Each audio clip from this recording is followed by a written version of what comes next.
Salutations, adventurers! Welcome to Roll for Felicity, where we play serialized one-shots in a multitude of systems with assorted players. And today is just one of those serialized one-shots. This is our 5th or 6th, I think, Mausritter game. If you are not familiar, my name is Taylor. I use she, her pronouns, and I am usually the person GMing games on Roll for Felicity. And a serialized one-shot is just, basically, instead of having, like, a continuous campaign, we like to space things out. Our first Mausritter game was, gosh, it has to have been about 2 years ago. Oh my gosh. Which is wild to think about. But we keep the same characters, the same system, the same world, but every story is, you know, kind of self-contained. So, you know, it's like reading those chapter books you read in middle school, you know, where it's like, this is its own story, but it is part of the same, you know, series. And I'm here with my friends Goblin, Sierra, and Vanessa. And like I said, we are playing the game Mausritter. I was like, why do I feel like I'm all over the place? That's because I don't have my little checklist open of stuff I need to say. And when we do our streams, we have a little icebreaker question, so that you all can get to know us a little better. And because of kind of the theme of this Mausritter game, which is that hopefully our mice will be able to return home, which we'll get into once the game starts, my icebreaker question for this stream is, what makes you feel at home? I'll give my players a little time to think about that, and while they're thinking, I'll give my answer, which is, I feel at home, honestly. I was trying to think of this, and I was like, when I'm in my own bed and laying down and cuddling with my husband. So that's probably the thing that's the most like, I'm home right now. Just that TikTok sound, my bed. My bed. Exactly. I was gonna say, I keep getting all of these TikToks that are like, if there's one thing that's true about me, I like to lay in bed. Like, all these different things. And it's like, oh, this is getting a little bit too specific. I'll throw it over to my players to introduce themselves, but really quick, first I'll give some shout outs. But first of all, Melanie with the 25-month resub. That's crazy. That's a whole toddler. I know. Melanie said my sub is reaching its terrible twos. And then also G. Giuliano. I don't know if I'm saying your name right, but hello, welcome in. And then just now got a follow from Big Meow. So welcome in, Big Meow. Hi, Meow. I hope that's okay that we're all mice. And the Big Meow just gave a follow, so hopefully that's okay. But Goblin, I'm going to throw it over to you to introduce yourself with your name, pronouns, and then this icebreaker question of what makes you feel at home. Awesome. Hello, my name is Goblin. I go by they, them pronouns. And what makes me feel most at home is when I'm wearing those like very impractical fuzzy socks. I never wear them outside of the house. So whenever I wear them, I'm like, oh, I'm back home. That's a good answer. And Goblin is on a streaming hiatus right now, but I do have their links in chat along with all the other players. So you can give them a follow on Twitter and Twitch to be ready for when they come back, and give them some support. And who's next? Oh yeah, Sierra, do you want to introduce yourself and answer our little question? I guess so. I'm Sierra, super silly on the internet. I'm a comic book concierge, which means I like to pretend I know a lot about the comic book industry. I can help with recommendations if you want to talk investments, even if you want to break into the industry. I've started an agency, let me know. So, yeah, my life revolves around comic books. That's about it. Yeah. Oh, go ahead. No, I was going to say you can find me on the internet under the super silly Sierra name just about anywhere. So that's it. That's all I got. Sierra does give very good recommendations. I am in a book club with her, and the book series that we read today was a shorter series. It's the Tea Dragon Society, which is for like kind of younger readers, so it was a quick read. But I did cry. The last half of the third book, I was just crying almost the entire time. So very good. Gives good recommendations. And then last but not least, Vanessa, do you want to introduce yourself to everybody? Real quick, I just want to say I love that she said super silly on the internet, because then it's like she's only monotone throughout the rest of her life. Only on the internet is she humorous. It's true though. Yeah. Oh, also, Sierra, you didn't say what makes you feel at home, I don't think. Sorry, yeah. The first thing that came to mind was ice cream, which I really do like ice cream and eat a lot at home, so that feels right. I'm gonna stick with that. Yeah. Best flavors. Ooh, I do like mint chip, a good mint chip, or Neapolitan. Get 3 in 1. Neapolitan is good. Kind of underrated. I feel like Right? people get Neapolitan a lot. Like if you're having an ice cream party or something, you get Neapolitan. But I don't feel like people usually say that's their favorite flavor. But it's so good, you know. It's a classic. Yeah, It's a classic for a right. reason. Okay, Vanessa, no more stalling. Oh, sorry. How did you know? Oh God. Hello, people of the internet. I am Galaxy Wanderer X, aka Vanessa or Paola. It depends on who you ask, apparently. But hi. I exist on the internet. I play the video games here on Twitch whenever I can. It's been harder lately, but I'm doing my best, which is what I want you all to do in your daily lives. Your best. I don't know what makes me feel. I don't. Smells. Just any. Just smells. Just the concept of smells. Smelly smell. Like, my girlfriend has made me a bigger candle girl than I already was. Oh yeah. Like, she got me very addicted to like Bath and Body Works and just like bigger candles than I need to be purchasing. This one's my favorite right now. It's Palo All Santo. Such it's just at arm's length. Yeah, I mean, where do you burn candles? I burn them at my desk. Right next to your computer. You know, and I just have so many like sprays and like body lotions now and like colognes and perfumes, and it's just a good smell. You're you know, smelling good lately. And oh yeah, probably so always, fresh. but... Fresh as fuck. That's good. That is like the thing of like when you're home and you're like, oh, this is what my house This is a smells home like. smell. Yeah. Mm-hmm. That's very good. We are gonna get into the game itself in just a moment, but before I do that, I want to say a couple of quick things about things that you can do to help the stream and the players in the stream. So first thing you can do is put !marker in chat if there's a moment that you feel like you would like to see on TikTok or as a clip or something like that. Something that you're like, this is really funny, more people should see this. You can put just an exclamation point and then the word marker in chat, and that'll make a clip, or not a clip, it'll make a marker for me to go back and make a clip of that moment, which is super helpful, especially because clips can be hard to do, especially if you're watching on mobile. But that is extremely helpful to me. And then maybe eventually I will make a stream trailer with clips, because I have a lot of constant harassment to make one. Yeah. Another thing that you can do is I do have some tip incentives. Melanie, if you can do the command for tip rewards, that would be great. So if during the game you want to help out the players, you can tip 200 bits to give one player advantage on a roll, 500 bits to give all players advantage, and 1,000 bits to add a complication to the game, or like basically a new thing in the story that would not happen otherwise. All of those tips do go to my 3 guests this evening, so whatever we get goes to them. You can also tip the equivalent through Ko-fi, which would be $2, $5, or $10. The link is in chat. If you're not familiar with advantage, it basically is a way to help the players when they roll dice. They roll 2 dice and take whichever one's more advantageous. The last thing you can do, congratulations, you're already doing it. Thanks so much for watching, whether you're watching live on Twitch or you're watching the VOD afterwards on YouTube. I really appreciate the support, and I hope that you enjoy what you're about to see. Speaking of, what we're about to play is a game called Mausritter, which is by Isaac Williams of Losing Games.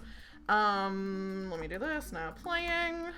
Mausritter is a game of sword and whiskers role play, is I think what it bills itself. But basically all the players are playing as little mice in a big and dangerous world. If you're familiar with stuff like Redwall or what's the other one? Watership Down, that kind of stuff. That's kind of the energy that we're going with today. And you can get it for yourself in the link in chat, which is just mousritter.com, so that's pretty easy. The last thing I have on my list of stuff I need to do at the start of stream is start the game. So with that, I will. I have a little description of like some stuff that's happened before to get us into the mood of the game. So, let me also do this. Hang on one second. There we go. I forgot to put the music on repeat, so it would have just stopped halfway through. It's been months since your group of weary mice adventurers have been home.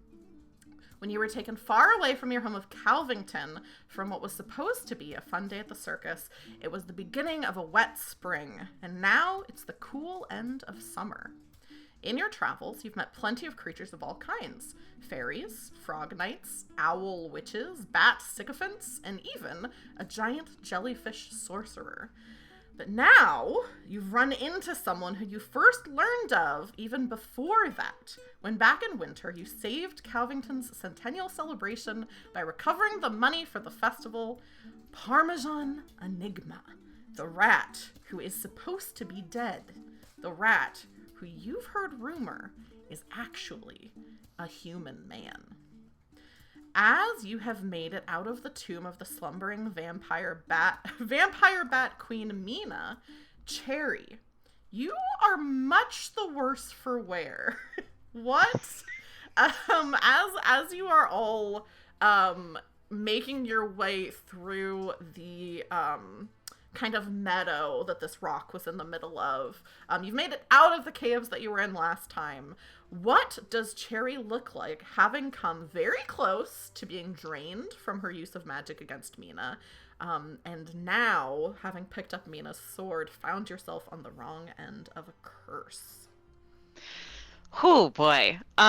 Cherry Pip, who started out as like very, I believe the words I used were like very younger sibling energy. Just very precocious, very impulsive, like getting into things. She has gone through some shit. I want to say that like in the art I drew for her, she has a little like chunk taken out of her ear. I believe that has been added to, where it just, her ears look a little more worse for wear. There are scars on her tail now. She has gone out and done some adventuring, and she definitely looks the part now. Yeah, I'm glad you mentioned that, because I forgot to say that the art that you can see cycling through on stream was done by our very own Goblin, and that is art of the mice characters. And it is funny because you can see in them that Cherry does get, like, the one that's visible right now. Just progressively worse and worse. It's like kind of fucked up. Poor Cherry. So yeah, the mouse who's all bandaged up, that's Cherry Pip. That's me.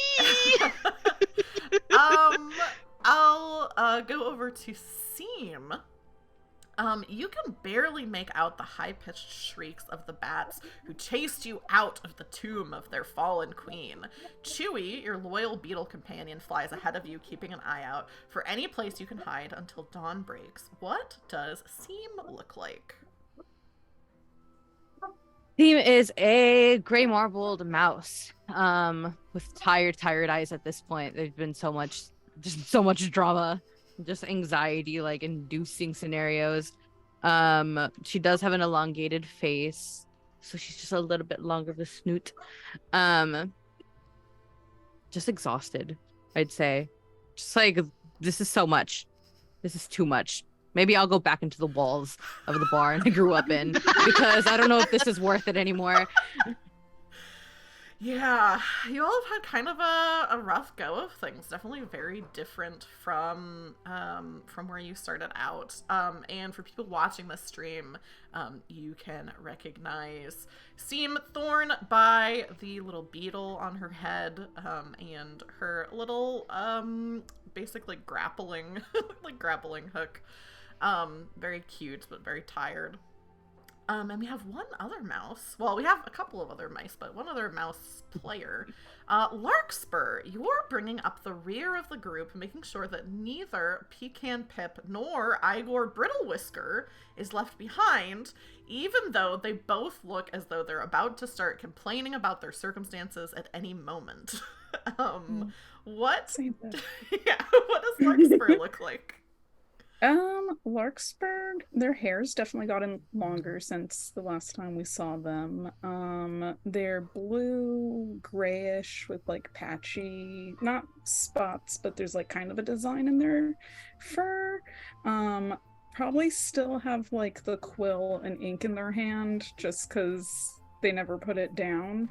And yeah, I'm gonna say probably exhausted like everyone else. Yeah, you're all looking pretty tired. And then Pecan Pip is Cherry's older sister, who was basically caught at the same time as all of the rest of you.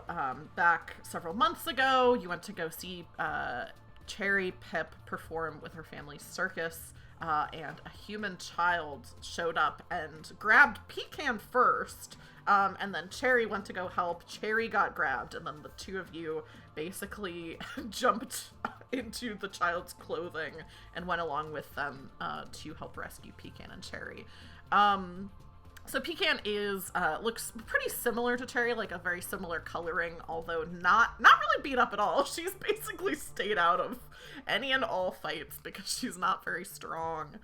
So she and tends to be a little bit in kind of a bad mood. And then the other mouse that's with you is Igor Brittlewhisker, who's a very portly mouse that you found in this cave, eating just so many mushrooms. He came out with all of you. He's a little bit slower than the rest of you, like, because you're all like kind of running basically. And he's coming with you, but kind of he hasn't been the most active recently, and even before that he wasn't necessarily the most active mouse. And speaking of someone being a little bit slower than usual, Cherry, I don't think you mentioned this, but normally Cherry looks like this kind of like reddish brown mouse, but during their last game picked up a sword that was very cool, but also did curse her. So Cherry, even as the, like the light, it's definitely, the sun has not risen yet, but it's kind of like that like pre-dusk where you can tell like the edges of the sky are like starting to get a little bit like a lighter blue than like midnight black. And Cherry still, even as it gets lighter, appears almost as just a silhouette, like a shadow of herself, literally.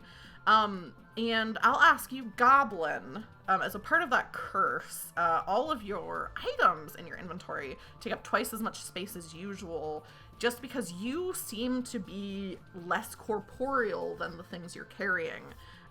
What has Cherry, is there anything that Cherry's like dropped or given to other people?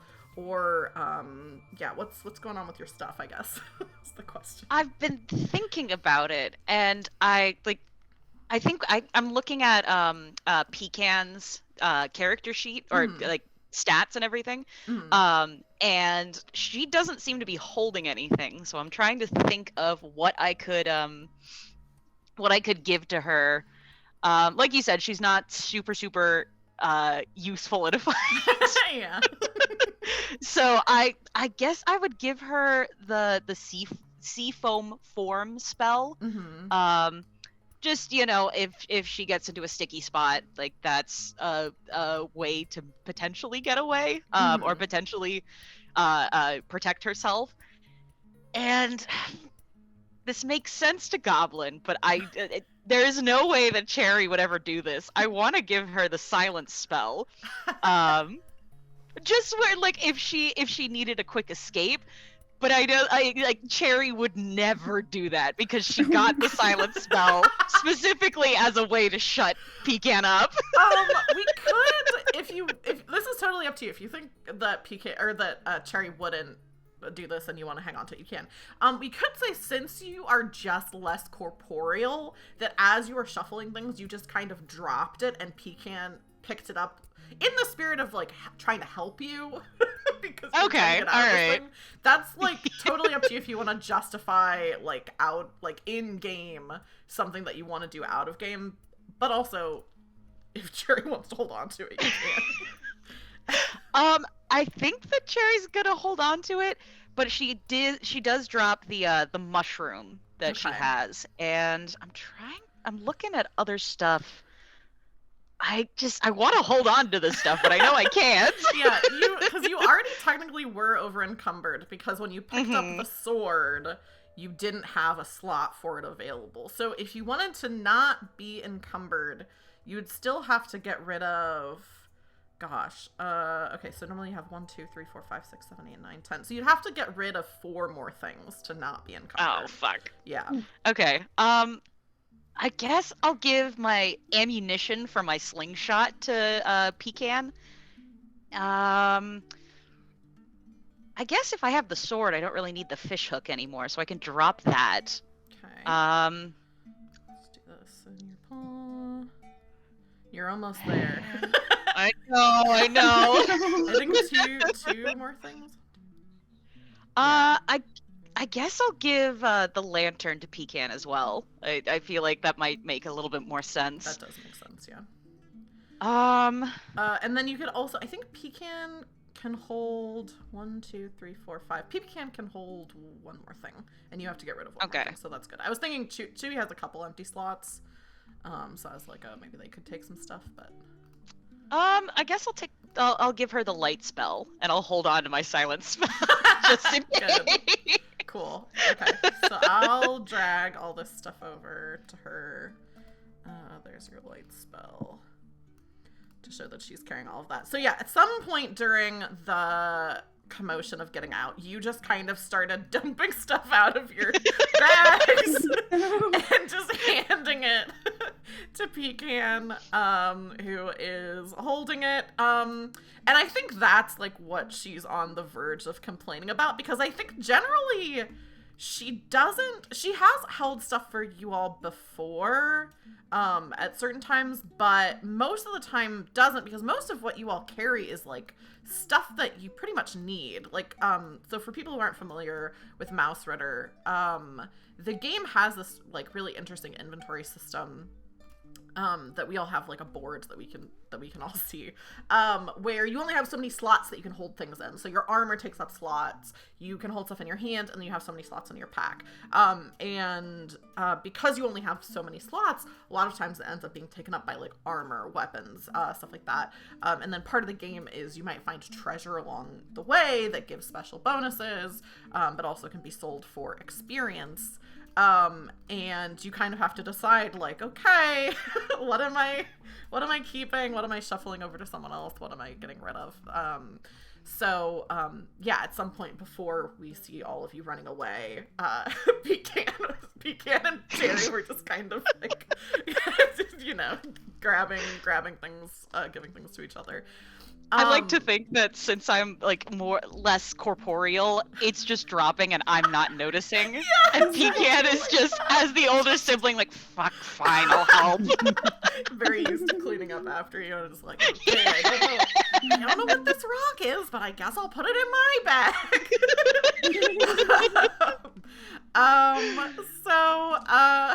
So yeah, that's one thing that's been happening, and maybe is still kind of happening as we see this kind of tableau of all of you running away from this giant boulder. Is there anything that you all would be looking for as a place to take shelter You did wake up kind of in the middle of the night, so like if you want to take a rest, are you looking for like I'll say Larkspur does have a map, so like Sierra, if you have an idea of like, oh, there's like this big thing on this map and you want to make something up, you totally can. Or if you just want to say something, if anyone just wants to say something vague of like, we're looking for a forest, or we're looking for you know, a different big rock or some tall grass, stuff like that. Improv, yes, and yeah.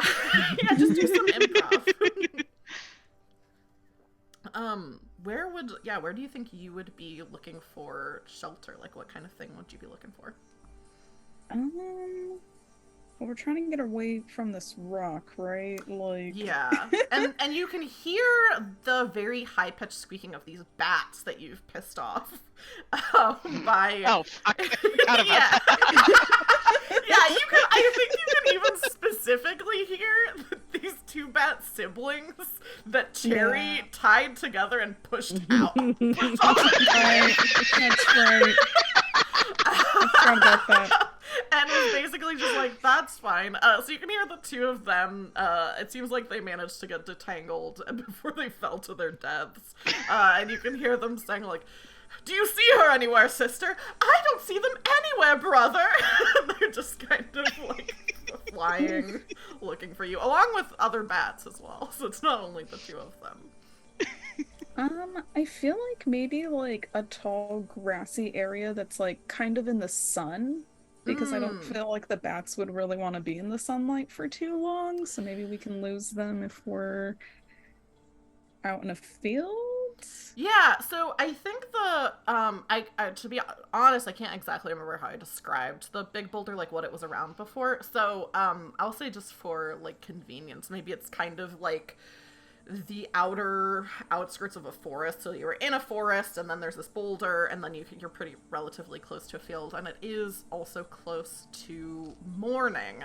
So you know if you can find a place to huddle down, then you'll kind of be good. So Larkspur, I think you're even though you're in the back of the group, you're kind of like, oh, let's look for some tall grass or something. And if you just keep running, you can see the grass is getting taller and taller. As it is also the end of summer, so, you know, usually pretty tall grass anyway. And after running for a little while, the sun continues to come up, and you can hear the bats either returning to their home for the day to rest, or flying in, you know, kind of the wrong direction. It seems like you've lost them. Nice. And you are with this other character, this rat, Parmesan Enigma, who is like just kind of classic brown rat, and he's wearing like some armor made of like a pop can. Like, you can see it's kind of like you know, cut out pieces of like pop can that he's fashioned in armor, and this very shiny quarter that he uses as a shield, which you recognize having found when you thought he was dead. And he's just kind of okay, oh, looks like we got out of there okay. You guys got any grub? Not on me. No, I don't. No, I don't think I have any either. I like your shield.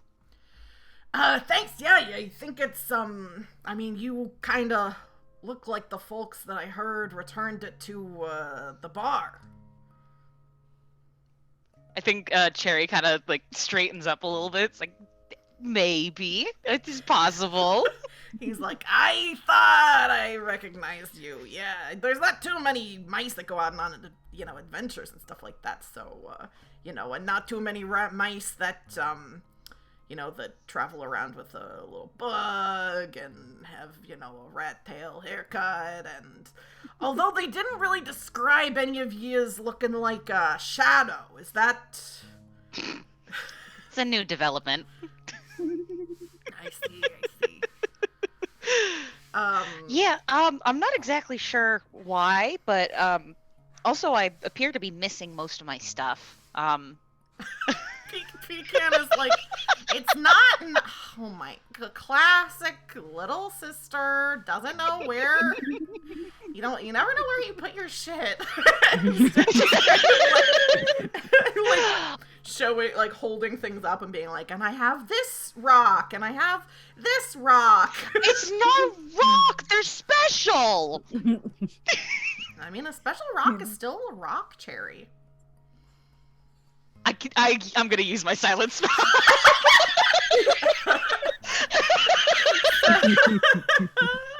Let me remind myself how this spell works. I don't think this is from the book. I think we made this up. So Homebrew. yeah, the way the spells work are so they each have like usage dots, which I don't think the silence one has any. So you get to roll a d6. Which that's how many creatures it can affect. But also, if you get a 4, 5, or 6, it marks a usage. And if you get a 6, you can get the drain. Which also, I have an older version of this, but they have changed the condition. It used to be mad. They have changed it to drained, which I think is good. Okay. Anyway, so you already have one. Because you had a spell go wrong. But go ahead and roll a d6 and let me know what you get on the die. Alright. I really only need a 1, but... And I got it! I got a 1! Okay, cool. So you don't... Nothing bad happens. Oh, and actually, this is just dice. Yeah, so actually you are only rolling... I misread this. I forgot that it's sum if it's the number on the dice. So however many dice you roll is how many creatures it affects. So that's good. You affect Pecan for the next 10 minutes, which is basically a turn. Oh, she gets to make a will save. She does get to make a will save because she's an unwilling creature. What's her will score? Not very good. She doesn't have very good stats. She has a 9. So for people like I think Big Meow in chat said that they're not familiar with the system. With Mausritter, it is a D20 system similar to D&D, because that's the game that most people are familiar with. But in this system, instead of having stats where you add however much to your roll based on the stat, in this game you have a number from 1 to 20 that is your value of that stat, and what you're trying to roll is equal to or under that value. And Pecan got an 11. Her will is only 9, so that's bad. She cannot talk. So what do you think? I think this is your first time using this spell. What does it look like as Pecan casts this? Ooh, I don't. I like the idea that given the circumstance, it like. You can kind of see it in the air, like almost like a mirage. And as it passes by people, you just hear the sounds of siblings bickering. Good. And as it reaches Pecan, it does one of those things where it's like, I'm not touching you, I'm not touching you. So mean. This is the meanest spell I've ever heard of. Oh, only because of the circumstance. I feel like in a different circumstance it'll look different. Yeah. And yeah, I think that I like the idea that it's like not that it stops Pecan from like trying to speak. Like I don't think it like affects her, like it's not like, oh, like she can't move her mouth or something like that. I think she's still like gesticulating and like moving her mouth, but there's just no sound. And so she's holding stuff up and then realizes, because she can't hear her own voice and like knows that you do magic, she's seen you do magic before, and just kind of like, and I think the next thing she does is she just starts taking things out of her bag and setting them on the ground. Oh, he knows! Oh no, the consequences of my actions! The rest of you, while this sibling fight is happening, which you're more than used to at this point, Parmesan did raise kind of an important thing by asking if there was any grub, which none of you do have any rations. You've gone through all of them. which means that at some point during your rest, you'll need to try to do something to find something to eat. Otherwise, you will take I think the condition is just called hungry. A hungry condition. So yeah, you can decide if you want to just now like kind of like make little beds for yourself in the grass and get some rest. You can, but at some point before you're done with the rest, you will need to eat something, or you'll be hungry. So what's everybody doing? Well, now I'm still fighting with Pecan. What were you gonna say, Sierra? Now I'm looking for food. Yeah, is there something?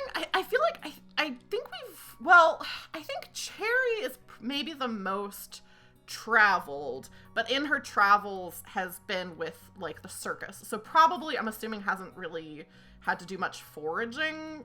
Goblin, you can correct me if I'm wrong. But Larkspur has traveled a lot, like kind of by himself. So I think you probably are like a little bit familiar with like kind of things you would be looking for. Yeah. Do you have anything like in mind that you think Larkspur would be looking for to eat? Out in the grass, I'm not sure. Yeah, you could just give me give me a. I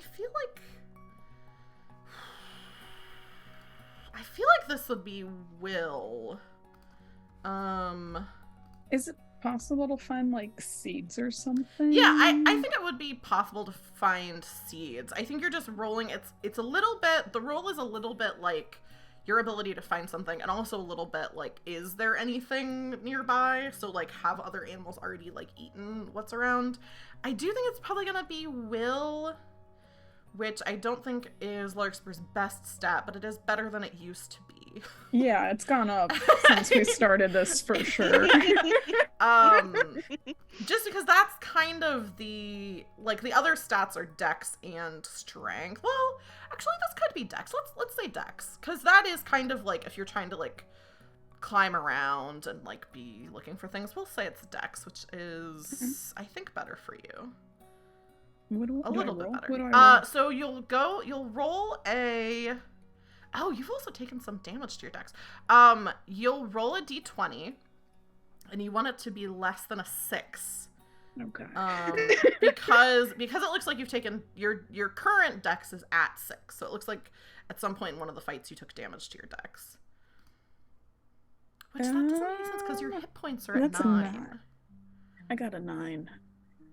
So I don't Well, hang on. Sorry, I'm trying to figure out because it says your dex is at 6, but I don't remember you taking damage to your dex. Oh, the mushroom that you ate.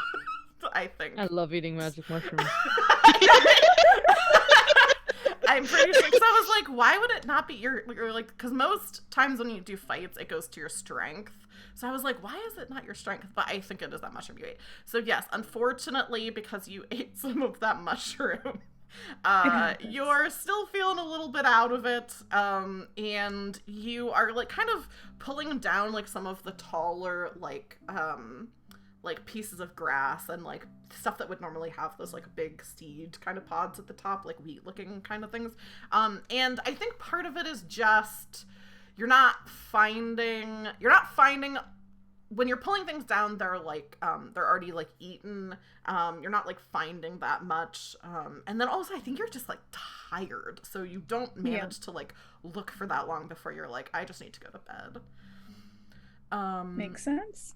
Yeah, what about Seam? Is Seam doing anything other than just kind of like settling down for bed?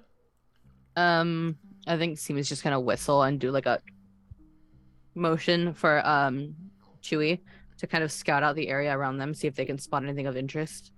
Yeah, do you want... I'll give you an option. Either you can roll with advantage, and I think that would also be Dex to try to find some food, or if you want Chewy specifically to just kind of go off and look for it while you do something else, you can just roll for Chewy, and And that would be Chewy's is an 8, so you'd have to get an 8 or lower for Dex. I'll say that seems also just like starting to wander around a little too. Okay, cool. So your Dex is a 9, so you can go ahead and roll 2d20, and you'll take the lower of the 2. Oh god. I rolled a 20 and then an 8. Okay, so the 8 is what we'll go with. It is so funny playing a game where Not the 20 game is... that we want to be rolling a 20. I know, yeah, 20 is like the worst you can do in this game. So between the two of you, I think Chewy kind of goes out a little bit further because he can fly, and zips back over to you kind of excitedly and takes you over to, I think, finds like not only some kind of seed-like things like Larkspur was looking for, but also like some clover and like other stuff like that you all could eat. Stuff that would be in this field. So you two can bring enough back for everybody to have a tired little breakfast and not have to take the hungry condition, which is great. Parmesan immediately is just like going to town. Parmesan and Igor are both just like so hungry. Pecan, I think the silence spell is worn off, but she's still not talking, just kind of has her arms crossed and is eating a little bit. Does my shadow ability affect my ability to eat? It does not. So you still can eat. It just affects I think the main thing mechanically it affects is your inventory. And then narratively, you just are kind of like unsettling to look at, especially now. I think nobody's like, are we just like tilted at an angle away? Yeah, the sun has like fully come up, and you just look like just a shadow. Like people can kind of make out some features, but other than that, you just like literally just look like a shadow of a mouse. I'm gonna try that. It's just a blob. Did you say you an ink blob? Yeah, they're just an ink blob. What? You're so Trying...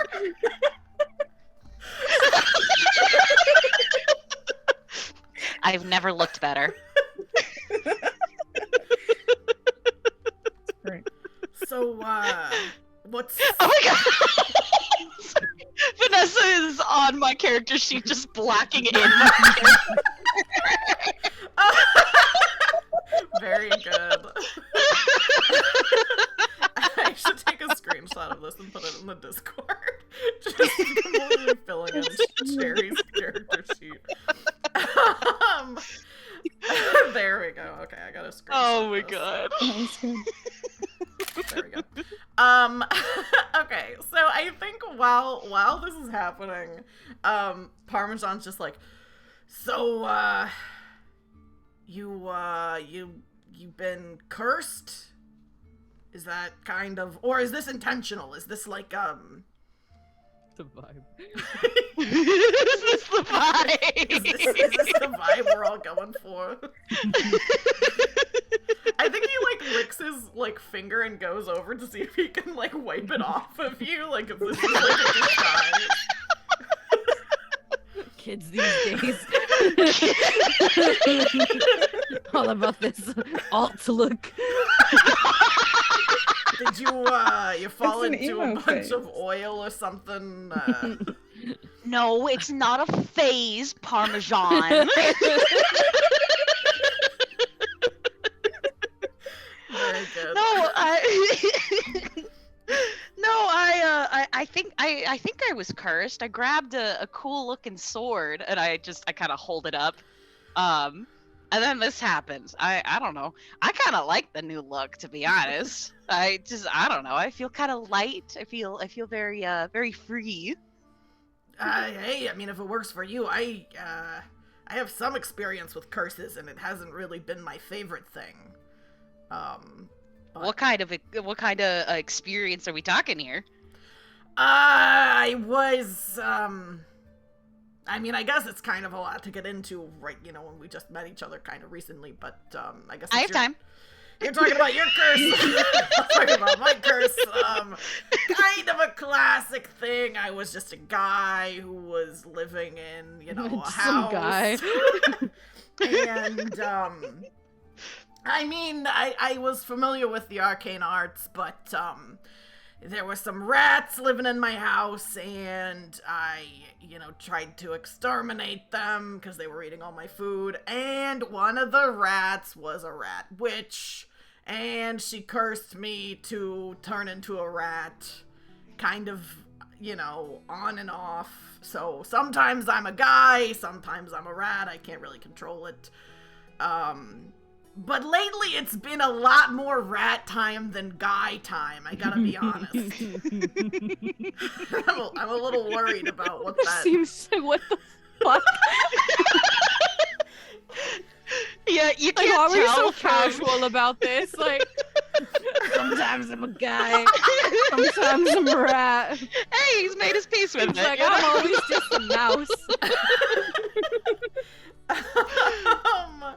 I think, does Seam say, like, what This the man fuck? tried Like, to exterminate a whole colony of rats. This man tried to commit genocide. They were in my house eating my food. I've learned from my mistakes. Now that I've been a rat, I understand, but,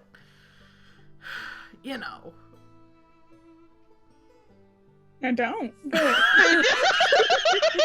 We really don't. We're just so unforgiving. You're telling me with a but sword it like sounds that, complicated.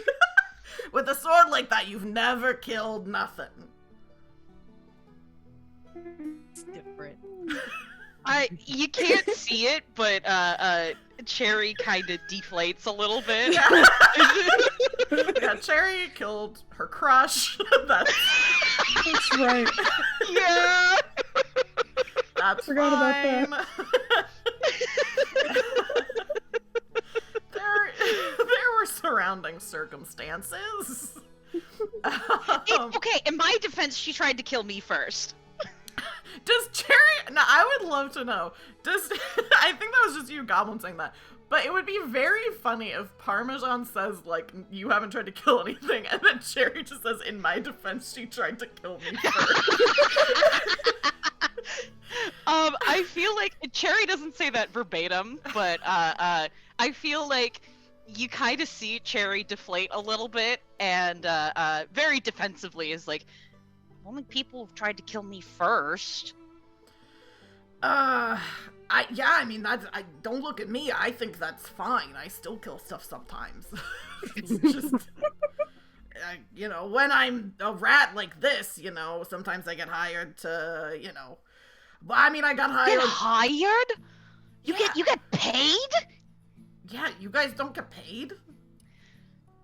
to kill people? No. It's not in so many. It's like, hey, Parmesan, can you take this money to the cat? And if anything gets in your way, No, I don't know. I thought you would understand. Anyway, the thing is, you all are trying to get home, right? You're from Calvington? Mm-hmm. Yeah. They are. I'm technically not. But I would assume my family's still there. I haven't been there for a little while, but, I think, as the shape we are right now, of course, it's pretty far for us to get to Calvington, and it's pretty dangerous, but if you all could help me get kind of back into more of a human shape and size, I think I could, get you back home. Cherry is now picturing a human-sized rat and just starts sweating.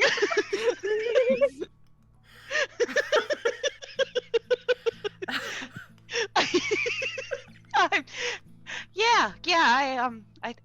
think we can do that.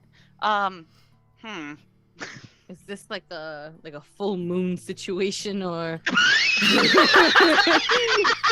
No, I'm not a were-rat. I've been...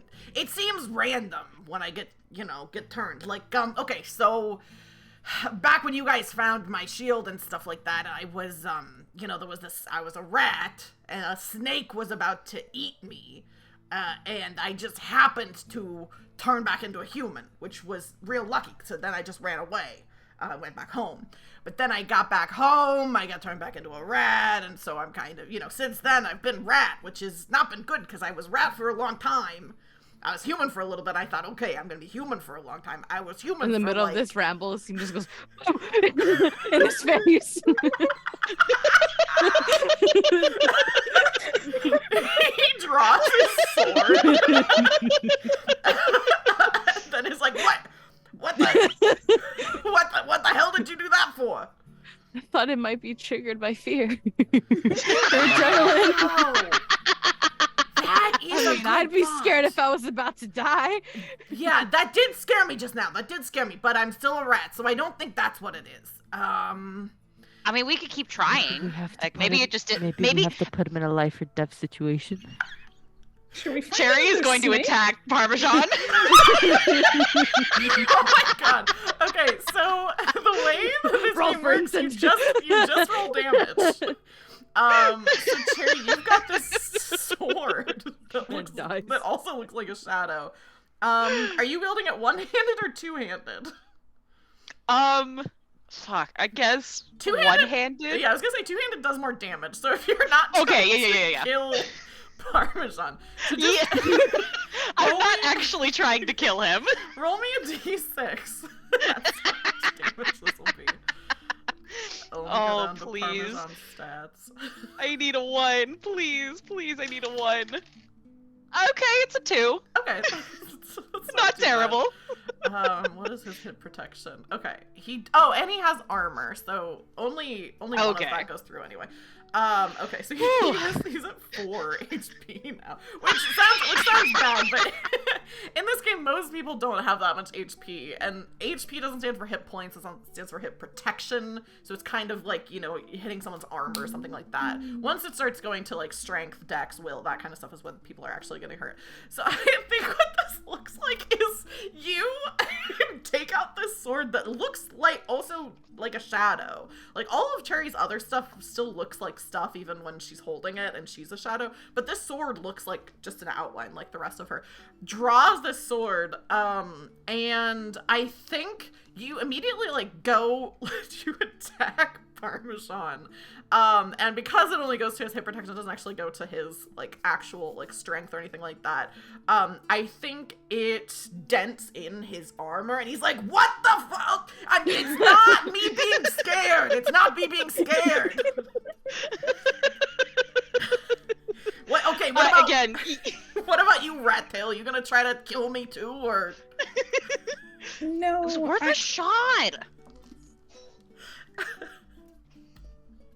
I was thinking maybe we should try the snake again, but I don't know a snake or where we could find one in this area, so... I mean, I think what we should do is try to find the rat that did this to me, and she told me that if I could prove that I was no longer an enemy to rats, that she would lift the curse. And I thought it would be automatic, but I think I gotta go find her and be like, hey. How do you know you're not an enemy to rats? How are you gonna prove it? I was just gonna go and be like, hey, it's been a while. I haven't killed any rats in a while. And I've had plenty of the opportunity to, and, I don't know. What do you think I should do? Give us all your money. What? You none of yous are rats. Call it raparations. I would like to say again, none of yous are rats. That's not gonna prove anything.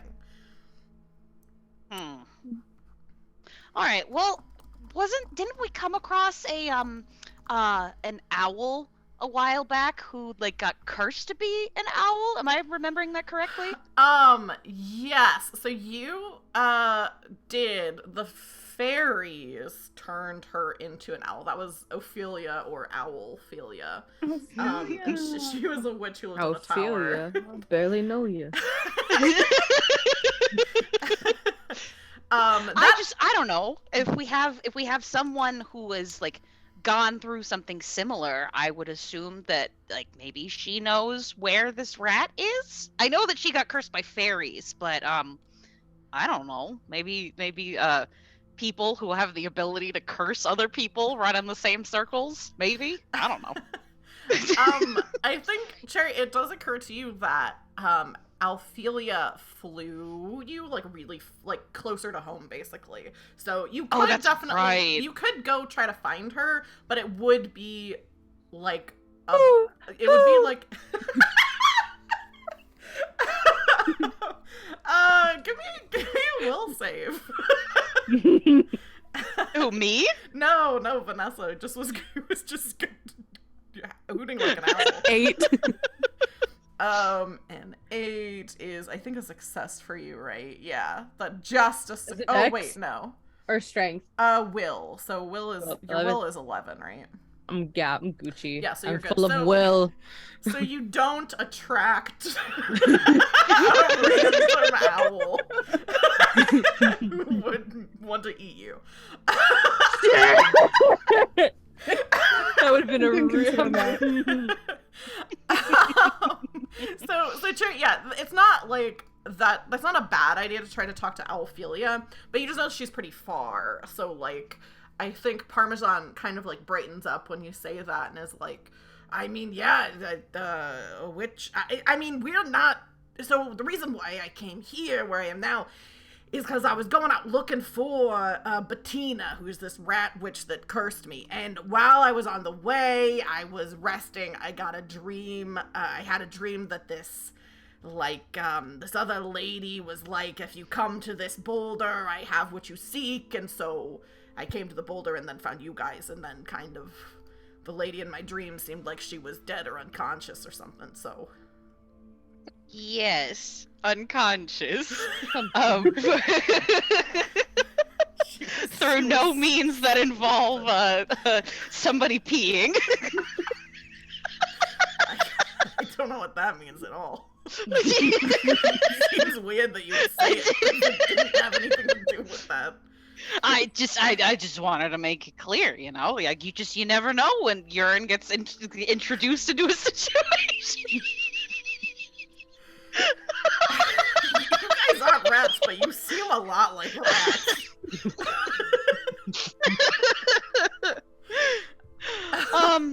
Okay, so we have to find this Bettina. Bettina, yeah, she's not a bat. Bettina. She's a rat. Bettina the rat. Bettina the rat. Some people call her Ratina, but she does not like that, and you know she does curse people. Rat-a-tat-tat. I don't know if she likes that or not. No, I don't. I never called her that. What was the last place you heard she was? I think he kind of waddles over to Larkspur, because I think Larkspur, you have this map and stuff that you've been consulting, kind of waddles over and points out a spot on the map, which is not too far. Like he said, he was like on his way to the swamp when he got kind of sidetracked. So a swamp that's like probably only a couple of hours from here traveling, kind of back into like, so how the boulder was kind of on the edge of like woods plus like this field that you're in now, kind of back towards, not back towards the boulder, but back towards those woods. And he says, yeah, if we go back over here, it turns kind of more into a swamp, and that's where she lives. And I mean, I really think if I just kind of say like, hey, I'm friends with rats and these mice are here and I haven't done anything to them, then maybe we'll be good. Do you think you'll say sorry? I could see myself saying sorry. I mean, if that's what it takes, I could probably say sorry. Are you going to give her the rat parations? I guess if she asks for it. I don't got that much money. I just wanted I just wanted another opportunity to say rat parations. Very fair. I can hear you when you talk like that, you know. when you put your hand like that, I can still hear what you're saying. What? Did someone say anything? Okay, I'm gonna get some rest. Now that I've eaten all these seeds. Well, they're all of our breakfast. Which I greatly appreciate. Mm-hmm. And then if you want, we can go to the swamp in the afternoon, I guess. Okay, Alright. I mean, that sounds like a plan. Sounds good to me. Okay, who wants to take first watch? Not it! He starts, making a little nest for himself in the grass. Fucking asshole! I looked up to you, man! This entitled. I don't think he's learned his lesson. I don't know if I want to help him. He is asleep. He's already out. Yeah, he folds some grass down and then is dead asleep. Oh my god. Alright, I can take the first watch because I have my my leaf armor, so I need to be what is it? For each day worn, assuming that the weather was clear and the player was outside in the sun for at least one watch. So Nice. yeah, I'll do that. Because then that means I do not need rations. I don't need food. Oh, nice, cool. So yeah, I'll say if we were doing a campaign, of Mausritter, I'd probably have people rolling for watch and stuff like that. But since this is more of a one shot, I will just say that you all get to take a long rest, which takes one watch, which is I think a certain number of hours. I forget how many hours. A meal and some sleep will restore all hit protection. If your hit protection was already full, you restore 1d6 to an attribute score. So if you have anything missing from your hit protection, you can go ahead and mark that back up to what your max is. If your hit protection is already at max, then and you have damage to strength, dex, or will, you can roll a d6 and add that to your stat. You're adding it to your current stat, not your max. So for example, Larkspur, since you've taken damage to your dex, you could roll a d6 and try to get it up from 6 back up to 9. Does that make sense to everybody? Yes. Okay, I I'm gonna have two do questions. that. Why do I keep rolling 2s? I got 3. 3 brings you back up to your max, I believe, Woo. for Okay. Larkspur. So you should be able to just edit that little post-it note that has a 6 on it. You should just be able to edit it to bring it up to 9. And I think that's the main thing. If we were taking a full rest, that's a week back at, safety. So if you were back home or were at a settlement or something like that, that can fully restore your ability scores and remove long-term conditions. But you're not quite there yet. Let me check and see what Cherry has to do to get rid of this. Okay, and it also is a full rest to get rid of your drained condition, Cherry. So you still have that. It's not affecting anything because it's in your grit. Gotcha. But you won't be able to get rid of that probably until you're back home, if you can make it back home. Okay. Is there anything that people are doing, conversations that you're having with each other or with any of the travelers that you're with while you are taking this rest? This is, I think it's 6 to 8 hours or something like that as a watch, so you have a good amount of time to rest. Just muttering angrily to Chewie. Chewie is buzzing his wings. It's this angrily. fucking guy thinks he can all the fucking food and not have to do shit. We have to help him. Chewie is just nodding solemnly. Mm-hmm. Say it, girl. Everything you say.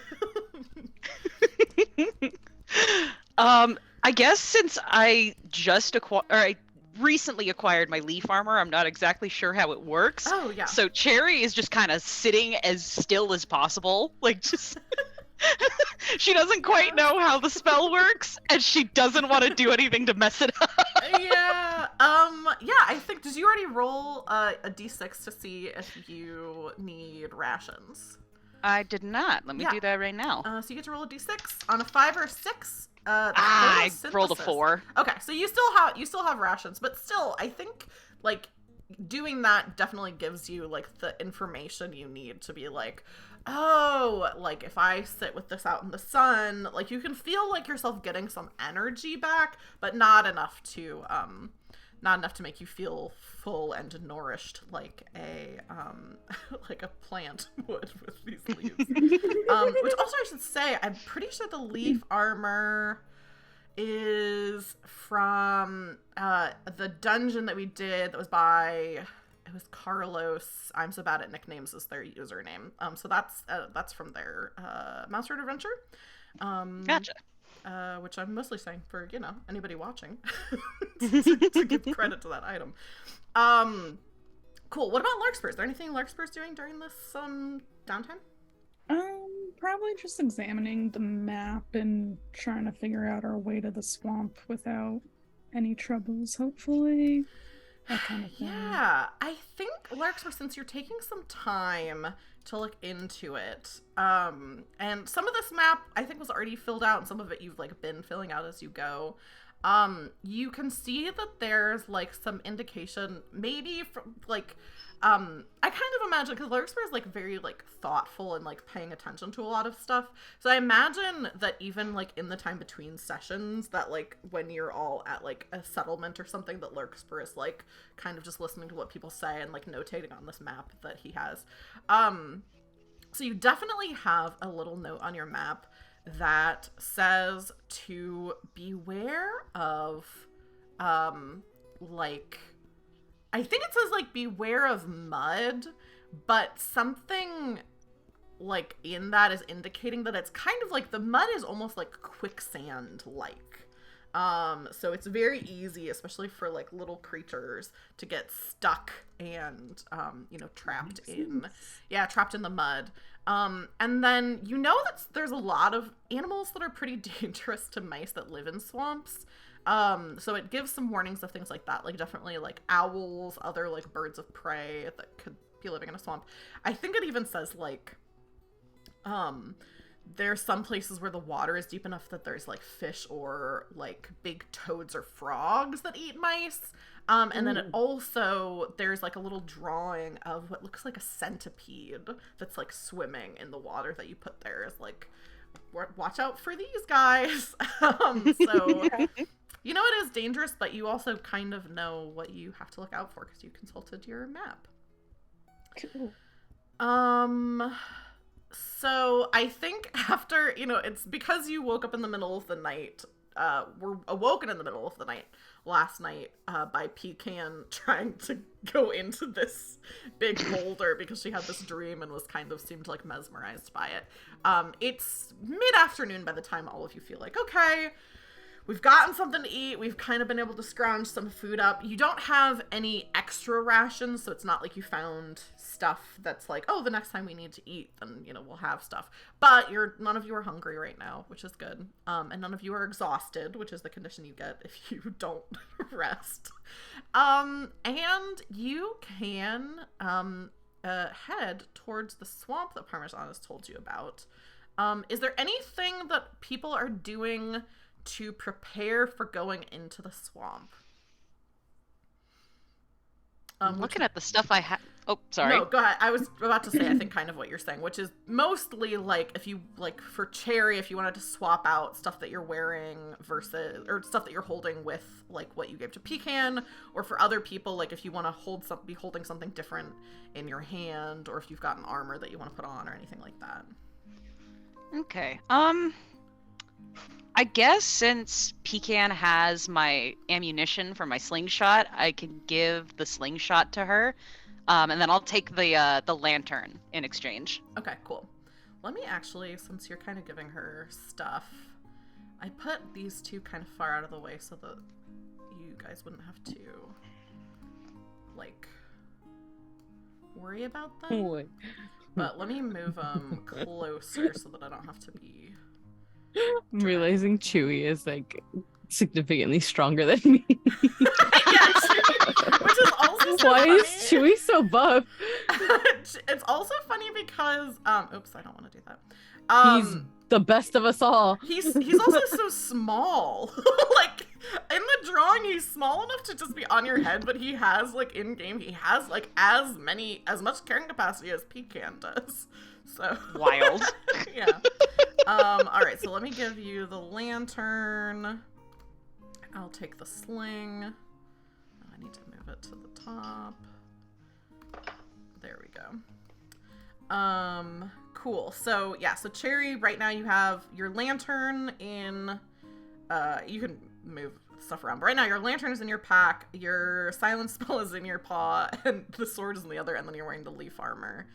For Seam, it looks like you have two weapons. So you have your face sword in one hand, and your push pin dagger in the other, and then everything else is in your pack.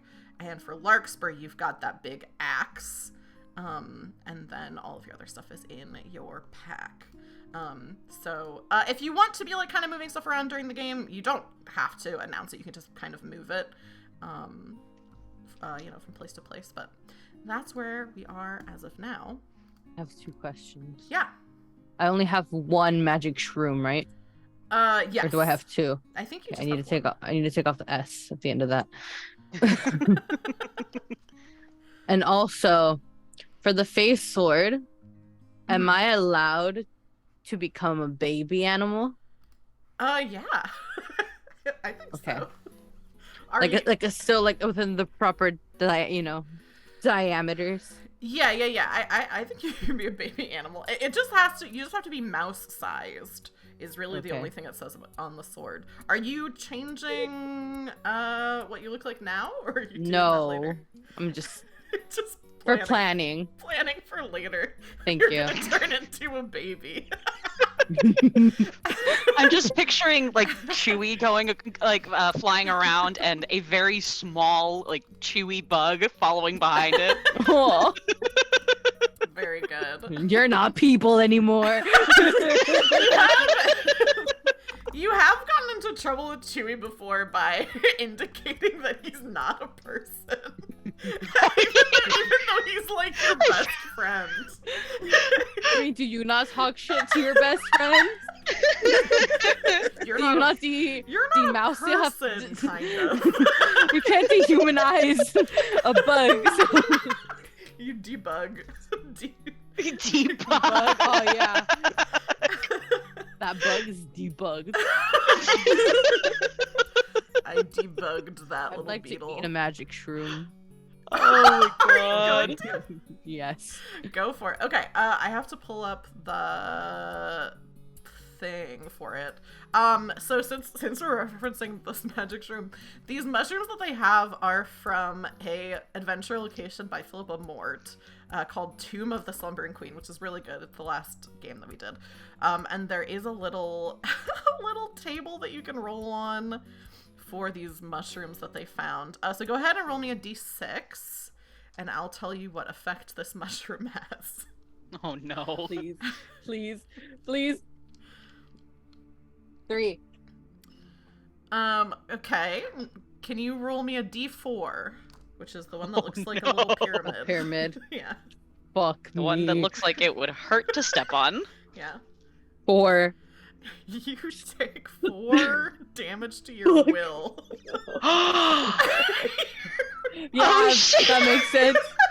Your brain feels fuzzy, says the description. Take 1d4 will damage. So I feel like that means you you eat this mushroom and immediately oh, start like shit. you start like tripping out. Guys, it's kidding.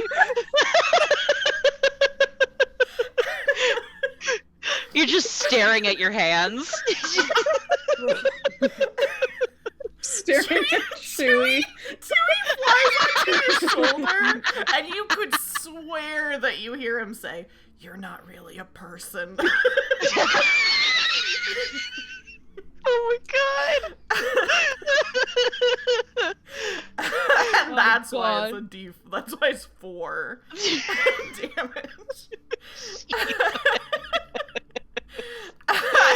So Christ. I would argue, I asked if you all had things you wanted to do to prepare. I would argue that's doing the opposite of preparing, but does anybody else have drugs they want to do? Shit, I dropped mine. I don't. And not in the way that, you know, like, dropped, like... No. dropped acid. Yeah, I think you're the last one who has some mushrooms. Although, I don't have this, but if somebody else wanted to have a mushroom, I'm sure that Igor has more. I don't think he would have left empty-handed since he was eating so many. Yo, of them. Igor, what you got, bro? So if anybody else wants to have another mushroom, you probably can. I I want. free, so You got what? I said I got out scot-free, basically, from what these two have experienced. I'm good. I'm alright. I was super strong for a while. I don't need any more. Yeah, true. Is Cherry eating a magic mushroom? I want to, but I also started this session where my will is usually 10 and I started out with a 2. Yeah. So I think I'm gonna pass. Yeah. Makes sense. Yeah, at that point, if you got 4, you could be like knocked out. Yeah. Take 4 damage to your will. Not what I need going into the swamp. You become comatose from eating this mushroom. Okay, so, I think at this point, Igor is probably going to make his leave. He rested with all of you and is like, well, I'd better be back to my own settlement that's not that far away. I'm sure they've been missing me because I've been gone for so long. I don't even know how long it's been. I feel like I was in there for... I mean, on the one hand, it feels like I was in that cave eating mushrooms for just a few minutes, but on the other hand, it feels like I was there for months, so I guess we'll see what happens. Just kind of, like, starts walking off into the woods. This fucking guy. Why couldn't he be the one that we're trying to turn into a human? If nobody wants any more mushrooms, I guess I'll be on my way. I said I'm your shroom supplier. That's my only. Parmesan's like, get a load of that guy. What a freak. Better a freak than an asshole.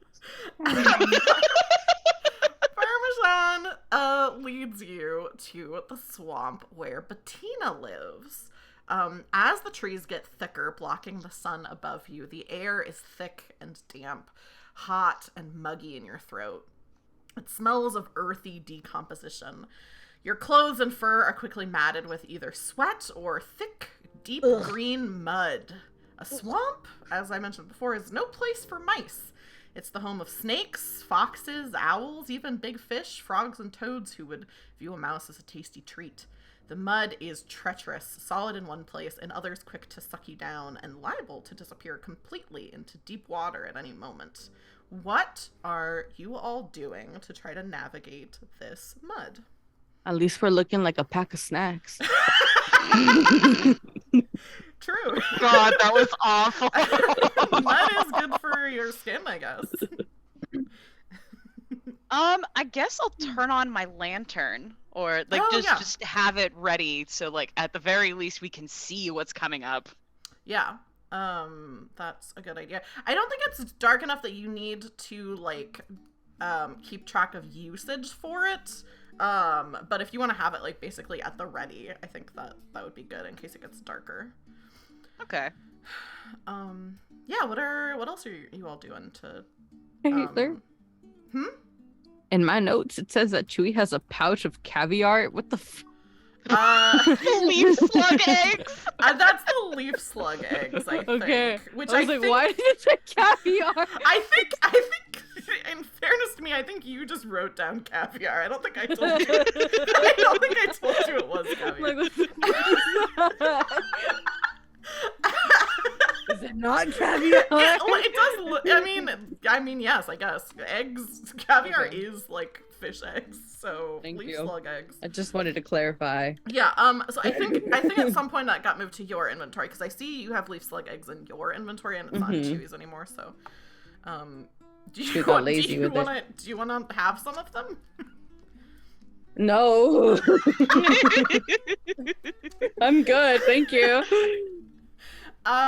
Yeah, is there anything, that, I'll say, Larkspur, since you know about the mud, is there anything that you're doing, Larkspur, to try to mitigate how like the danger of the mud?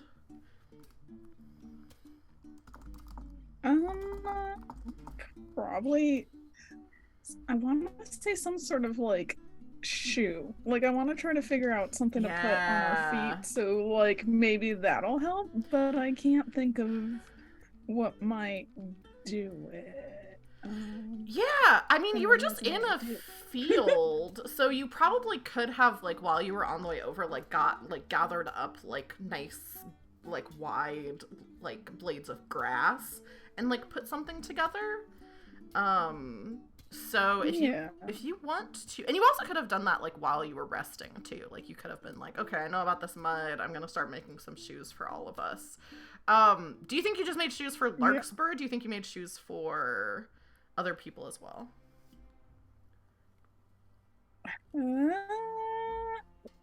I definitely made like my pair first, and then I started making Chewy's, and Chewy's has so many little feet that We can like fly. I haven't gotten to everyone else's yet. I love even That's though, fair. even though Chewie can fly, but also Seems just like you've made boots for him before. Same little boots.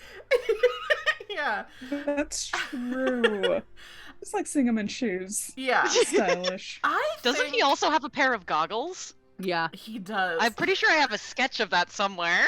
He does have a pair of goggles. I think you've maybe sold Why is this man living better than me? them since then.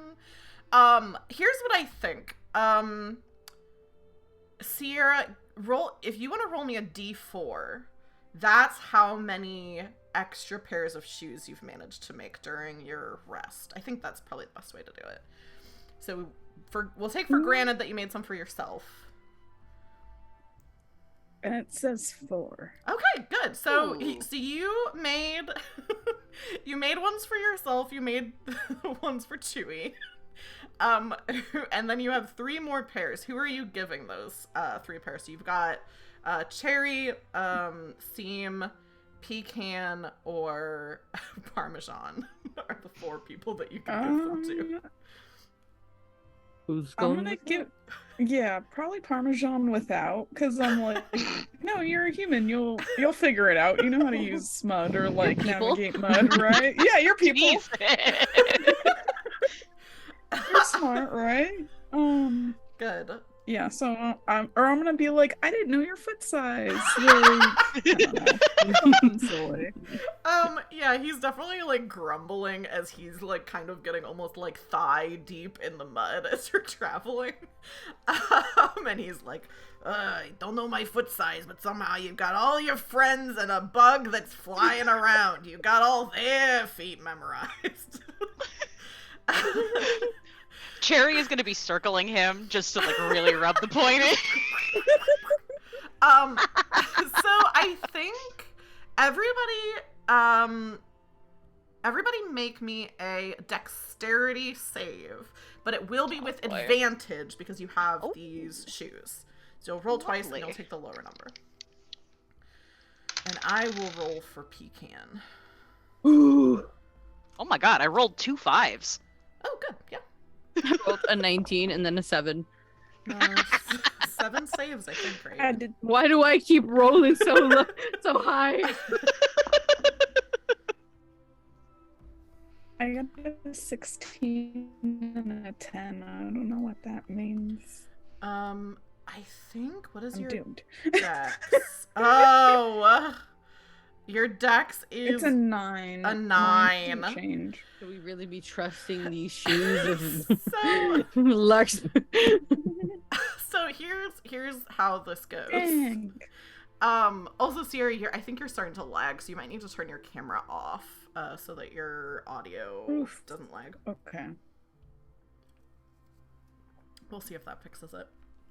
But regardless, so Pecan also fails. So at some point as you're getting into the swamp, Larkspur and Pecan both, I think maybe Larkspur, your shoe, like, I feel like it's funny if this happens at the same time, that, like, Pecan is, like, walking and gets kind of stuck, and the one shoe snaps off of her foot, and then she's just left, like, trying to get that one out of the mud, and her other leg is sinking in, and so she's struggling, and as you can see her struggling, you, Larkspur, feel your feet go poof, and like one of them busts through the bottom of like this kind of, because I'm imagining you kind of made like snowshoes basically, so like your foot kind of goes through the snowshoe, and you can feel yourself sinking. Do any of the others notice, or like do we notice this happening? I definitely think it's not hard to notice, but also is, Larkspur, are you, I also imagine Larkspur might call attention to it. So Larkspur, what is the first thing you're doing as you feel yourself sinking in the mud? Probably trying to get the shoes off, because now they're gonna start weighing me down, but trying to get them off makes me sink just a little bit faster. So a little bit of scrambling right now. Are you saying anything to get your friend's attention? I think me yelling like, oh shit, probably draws a little bit of attention. Or if anyone's behind me, they can see me start to struggle with it. I don't really know what our lineup is, but either way, pretty obvious, I think. And Pecan also is like, guys! It's getting very panicky. What are the rest of you doing with this information? I'm gonna go after Pecan. I guess, would taking off one of my shoes and giving it to Pecan, would that help at all? Yeah, that might help. You could also try, if you want to do that, you could try to also, like, pull her out first, although your strength is not the best. I think if you give her one of your shoes, I would let her do another dex check to try to get herself out. Okay. But since she's sunk, I don't think it'll be with advantage. I think it'll just be a straight roll. Gotcha. Okay, I guess my strength's only a 5, so I don't know if I of course Larkspur is the one with the best strength. Oh no. I'll give it a shot. I'll try and pull her out. Cool. Yeah, roll me a d20, and you want to get a 5 or lower. Oh boy, oh boy, oh boy. Easy. Never wanted a nat one more. Oh, I rolled a 12. Okay, so here's what I'll say with the 12. Actually, you two are kind of struggling. So Larkspur and Cherry, or not Larkspur, Pecan and Cherry are both kind of, and it's like the thing where you're trying to pull her out, but like in doing that, it's making you sink. And both of you are kind of like, I wouldn't say Cherry's stuck, but it is like a thing of like Pecan's getting out very slowly, Cherry is getting like a little bit more stuck. But what is anyone going to help Larkspur, I think?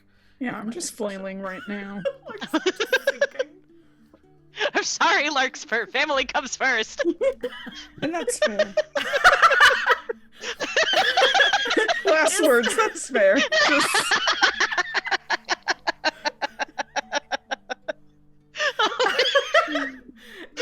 Is Steam doing anything to help Larkspur? What does Chewy have? Chewy. Oh, Finger Chewy is the opposite Chewy of what we actually is need. very strong. Let me hold on to his tiny legs. I'm gonna toss my my spool. Oh yeah. To Chewy. Chewy Yeah. better catch that shit. Yeah, Chewy can catch it. I mean, is pretty used to it by now. So I think he struggles a little bit because he's wearing these like snowshoes. but he does manage to. I think he just kind of no hands. Yeah, he just kind of kicks them off. I'll say he can make a strength strength check with advantage. And just so it's more interesting, Vanessa, do you want to roll me 2d20 for Chewy, and you want to get an 11 or lower? Let me get out another dice. It makes it more dramatic. Okay. Oh shit, a 4 and a 14. 4 will do it.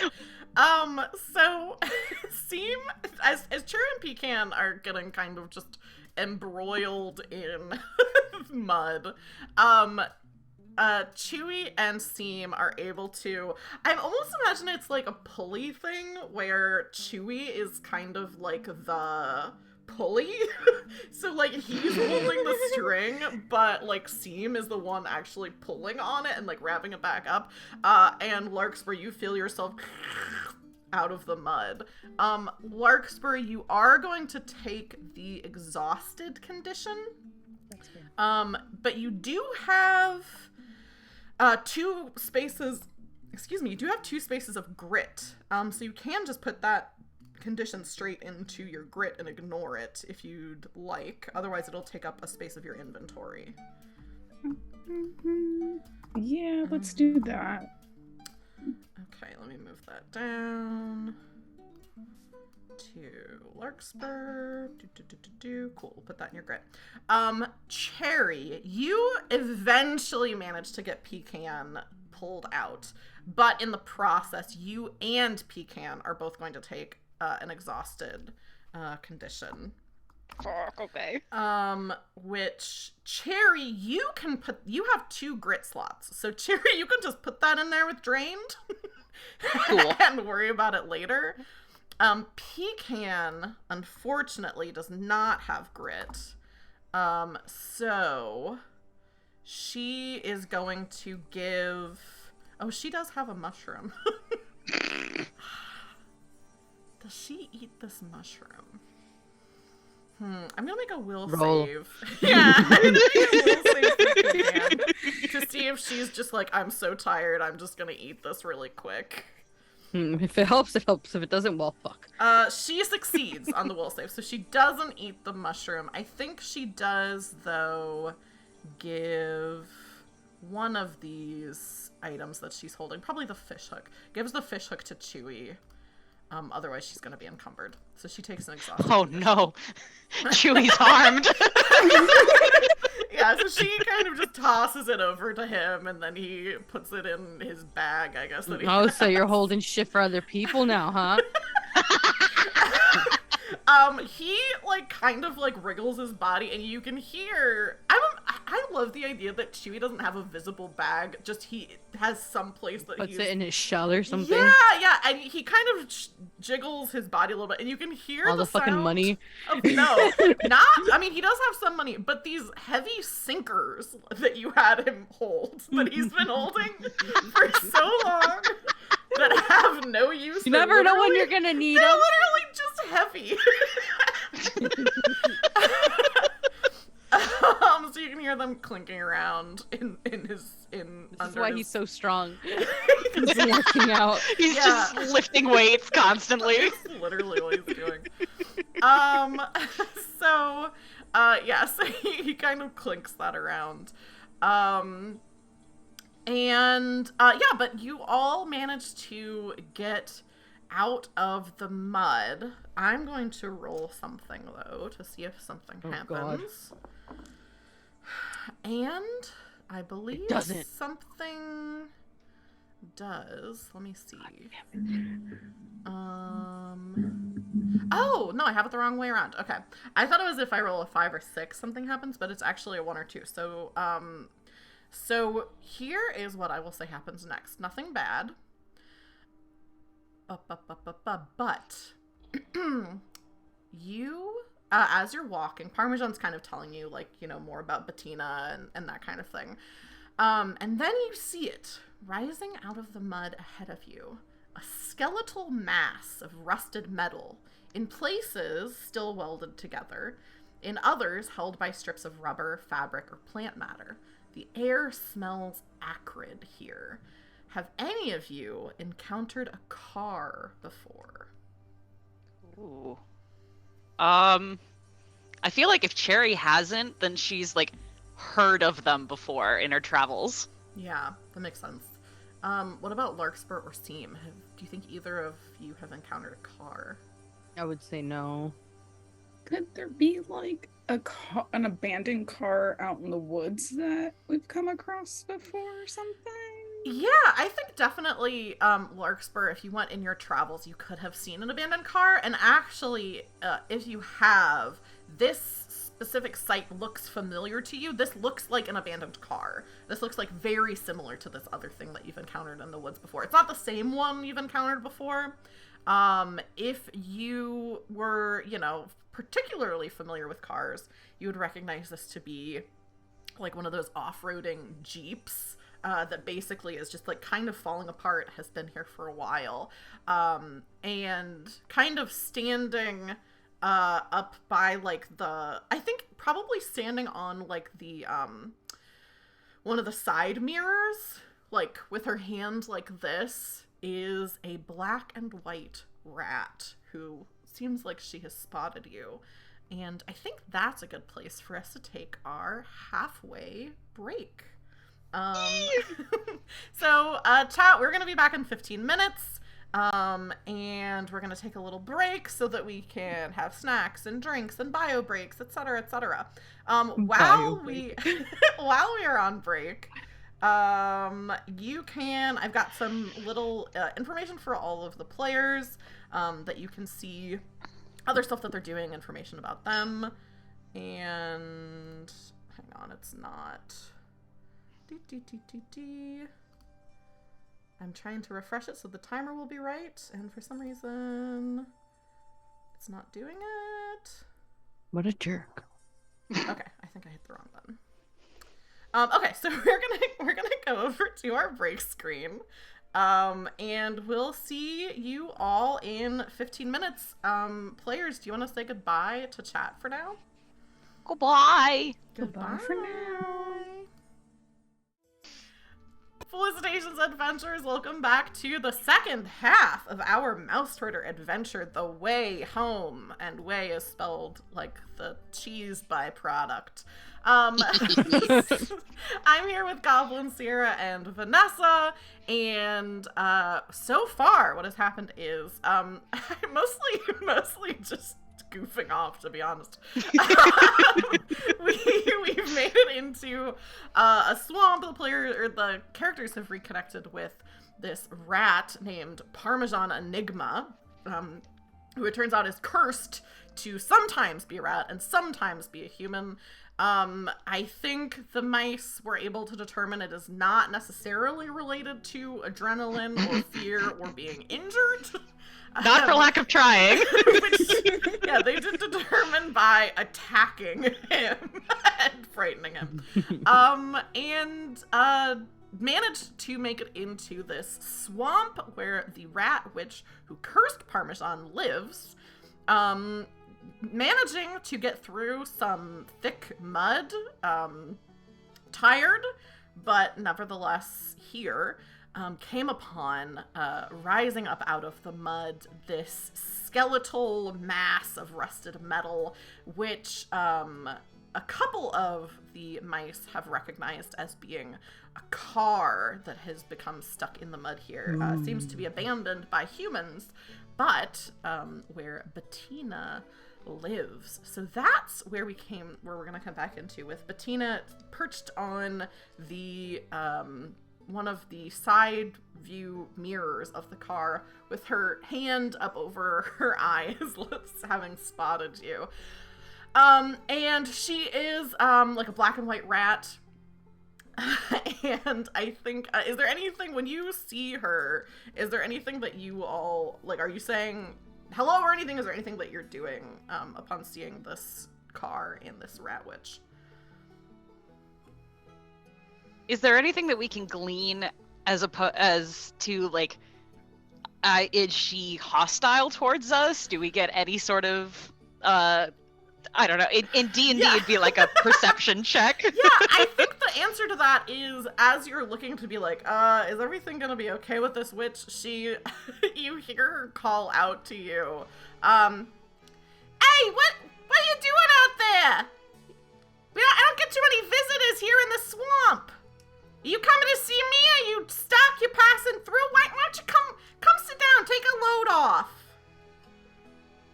All right. I guess we'll move over there. I don't trust how friendly she's being. I mean, if it was me, minding my business at home, somewhere far away, and suddenly they're looking specifically for me, I feel like I'd be a little more weary. Are you doing something to kind of like, I think if you wanted to chew on something. Yeah, like, I think if you wanted to try to make a will save to try to kind of sense her motives, or if you're foregoing that and just want to, like, you know, get your sword ready or something like that, that's up to you. I will roll for will. Cool. I will. Will. So you have to get a 7 or lower since you did since you did eat that mushroom. 13. So with a fail, I think I trust her explicitly. No, I'm trying to think because that is one thing is I could just tell you like the opposite of whatever's true, which could be funny. But that's not that fun. Yeah, so I'm trying to think of what the effect a punishment is. What is it instead? I think. Oh, here's what it is. Because you're still also a little bit high. You become convinced that this is not really a rat. She is something else. Either she's like... Actually, I'll let you decide. What do you think she actually is?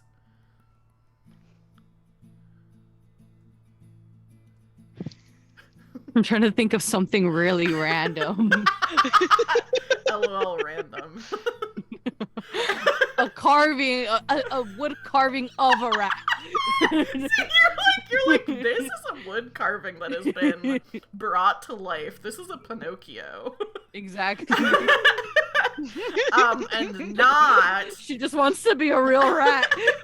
This is not, maybe not even Bettina. Maybe Bettina's been replaced. Maybe Bettina's made of wood. Imposter. You don't know what the situation is. But you feel like when you look at her, you're like, her tail's a little bit too stiff. That looks like she's carved of wood.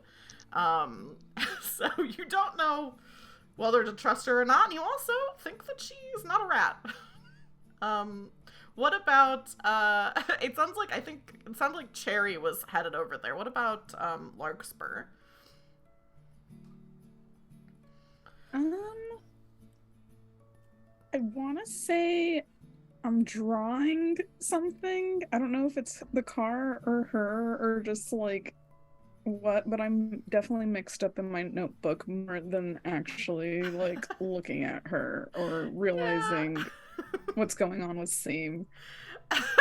I really like that. So yeah, Tripping balls. So yeah, Larkspur, you're kind of doodling on like a piece of paper drawing this car, which is like a very interesting, like it looks very different from like other things you've seen. So Larkspur, you've seen an abandoned car before in the woods.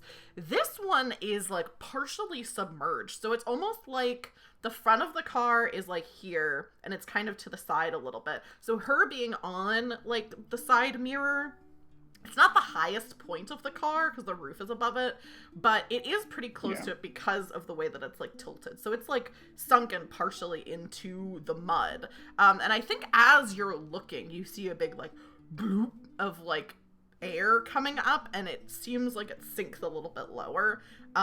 This Jeep is still in the process of sinking into the swamp, although it seems to be pretty slowly, that being said.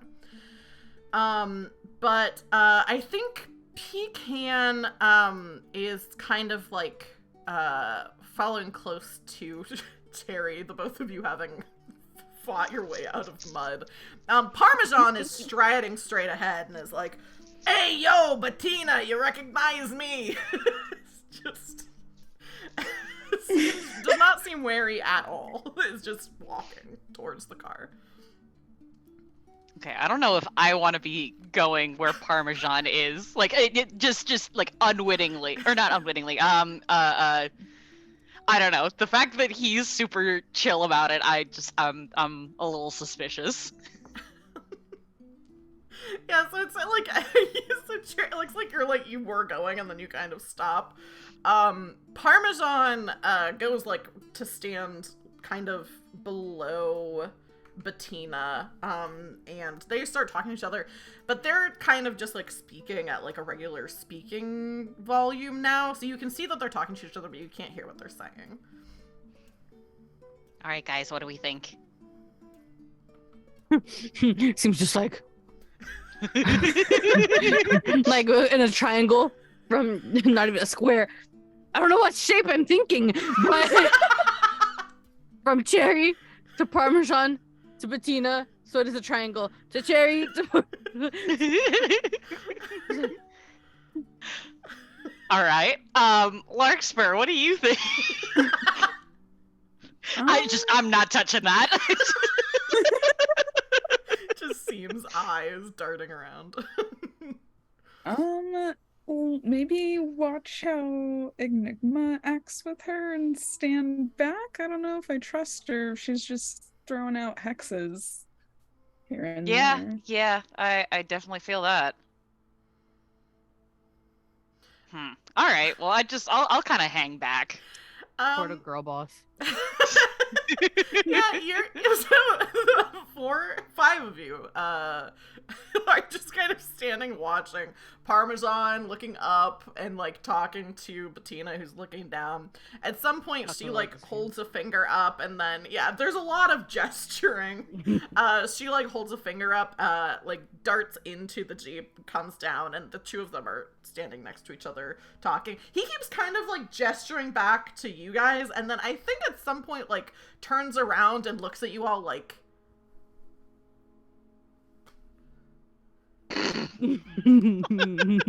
just a couple of silly little guys. Just a couple of lads. if none of you do anything, he like turns back to Bettina, like says something, and comes stomping over to you, and he's like, what is the holdup here? We're letting you deal with your business. I told you that you were gonna have to vouch for me, that I've changed, that you're mice and I ain't done nothing to you. Yeah, but it looks like somebody got to her. They like seems saying that she looks like a fuck. Cherry wouldn't know Pinocchio as a property.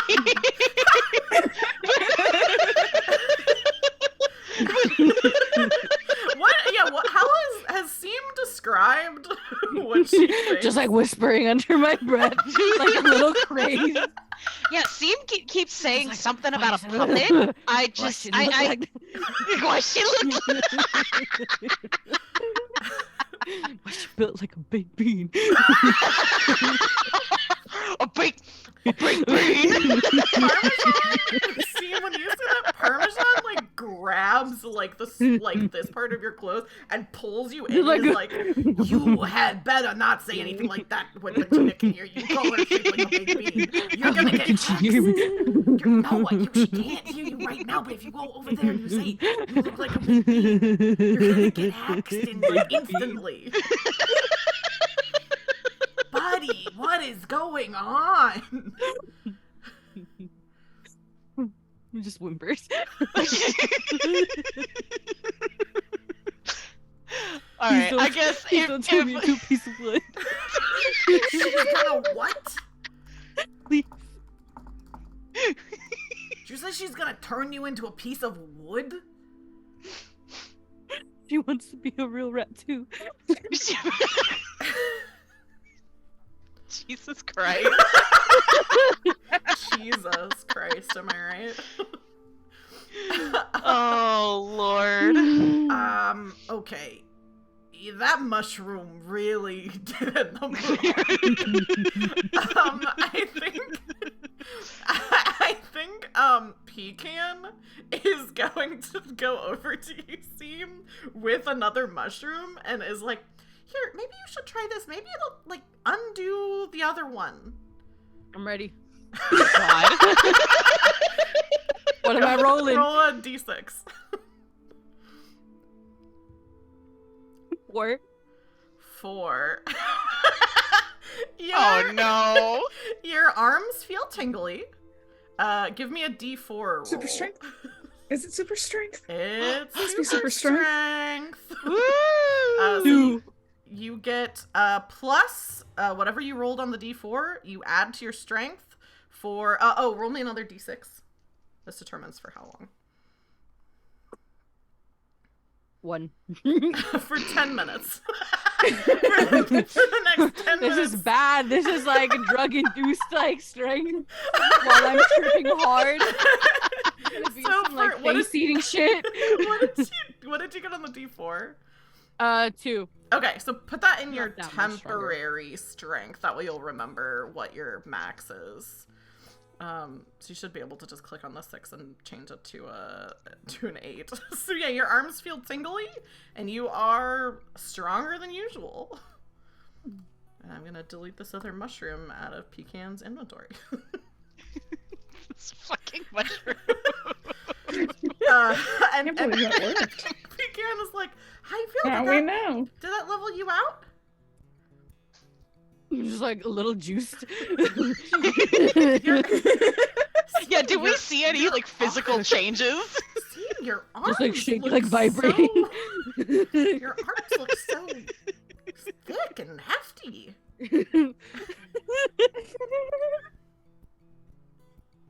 See, now if you if you run into any trouble with the puppet, the whatever it's the Puppet. the thing, the Don't. puppet. Yeah, sure, let's go with that. Don't talk about puppets when she's high. This is feeding her psychosis. No, but it like if you run into any trouble, you can you got your you got muscles to take care of it. God, we are in a very giggly mood tonight. When are you not? That's the question. Fair. Are you strong enough to pick up Enigma, though? Can you go just like walk over and like pick him up real quick? I just want to know if you can lift him or not. I'm just curious. Give me For science. yeah, Vanessa, That's give me roll. a strength. Yeah, give me a strength save. And I'll say this is contested because I don't think Parmesan necessarily wants to be picked up. I rolled a 6. Okay, so let me see if they can get lower than a 6. Maybe she'll respect us if you can pick him up. Huh? Does he consent? Parmesan. Okay, let's see. Gets an 11, so it puts him. Oh. 11 is still actually lower than his strength. He has pretty high strength, but is not lower than your 6. So puts up a good fight, but you lift. He's like, hey! Parmesan's like, okay, I'm up in the air. How about we take this little parade over to Patina? You want to carry me over that direction? Cool. I'm just Ground me. following. But Tina has been watching this whole thing, and she kind of has her arms folded. And as you all come over, she's like, all right, so, this jabroni says that, he's done enough kind of work for rat kind, and, says he thinks that, I should lift the curse, and he said that you all could vouch for him. He said that he would give you all his money if you asked. Seam is avoiding eye contact. she looks at Parmesan, whose tail goes white. and Seam just mutters reparations. Like to myself, just again, just a little crazy. and Parmesan says, yeah, I thought maybe it could be a form of reparations, and like pulls out a pouch of pips and hands it to her. She weighs it in one hand and she says, this is a good start, and I was gonna say, I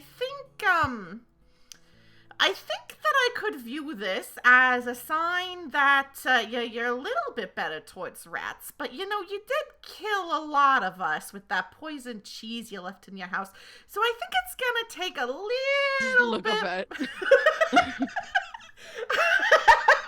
Fucking murder? I You're poisoning people? gonna take a little bit more than that. I think you're gonna have to provide a real boon to a rat. And, well, it just so happens that I'm a rat in need of a boon. Oh? What was that? You with the bug and the Just like Parmesan it on you. continues to avoid eye contact. Just, you're a rat. I am a rat. Sorry, she's a little slow. On the upkeep. A little slow on the draw. Yes, I am a rat, and you yourself are a mouse. Am I not mistaken? Mouse? Are you okay, little guy? Just like, stop talking to me.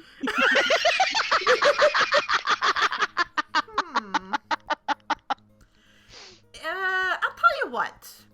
If you guys can, okay, so here's the situation.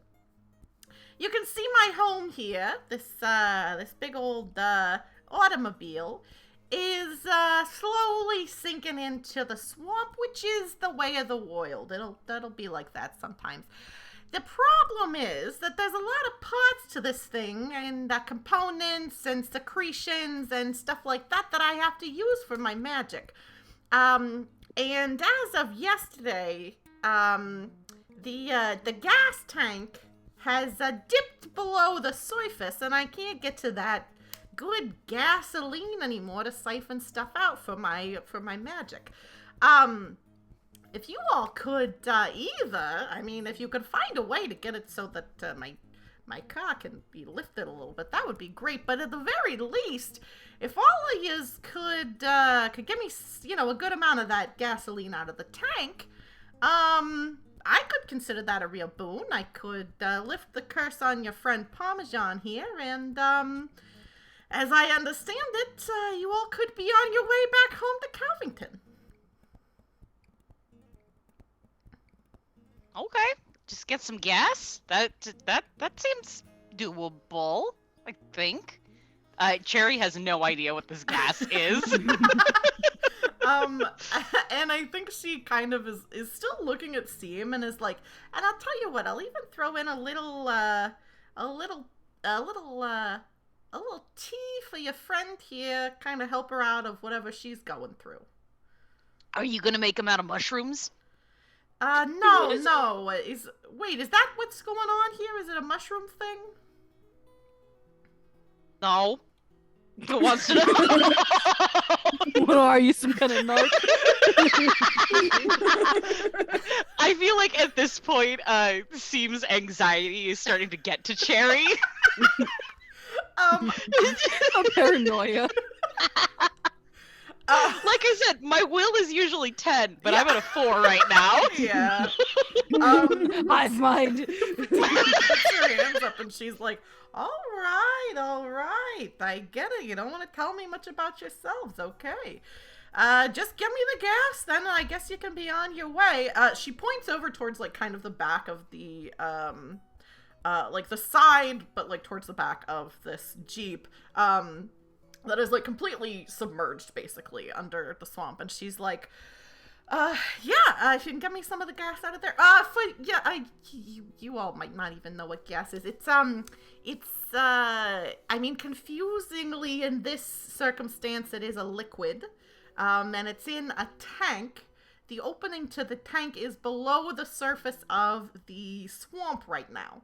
So, if you can get that open and, get some of the gas. The thing is, of course, if you get it open, all the swamp water is going to go in, and then the gas is going to be useless to me. So you got to figure out a way that you can get the gas out without letting a bunch of, swamp in.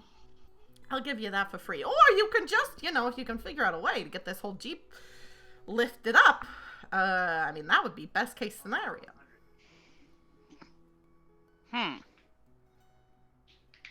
Okay, well, looks like we're gonna have to put our... He's like, I know cars. But the mouse brain does not. Yeah.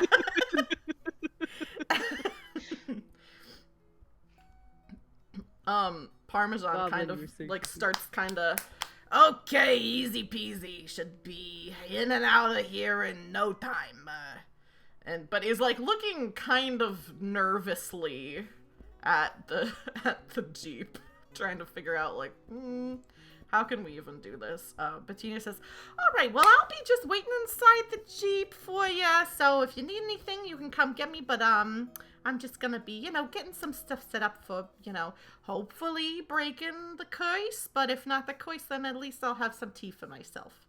And she like goes into the Jeep.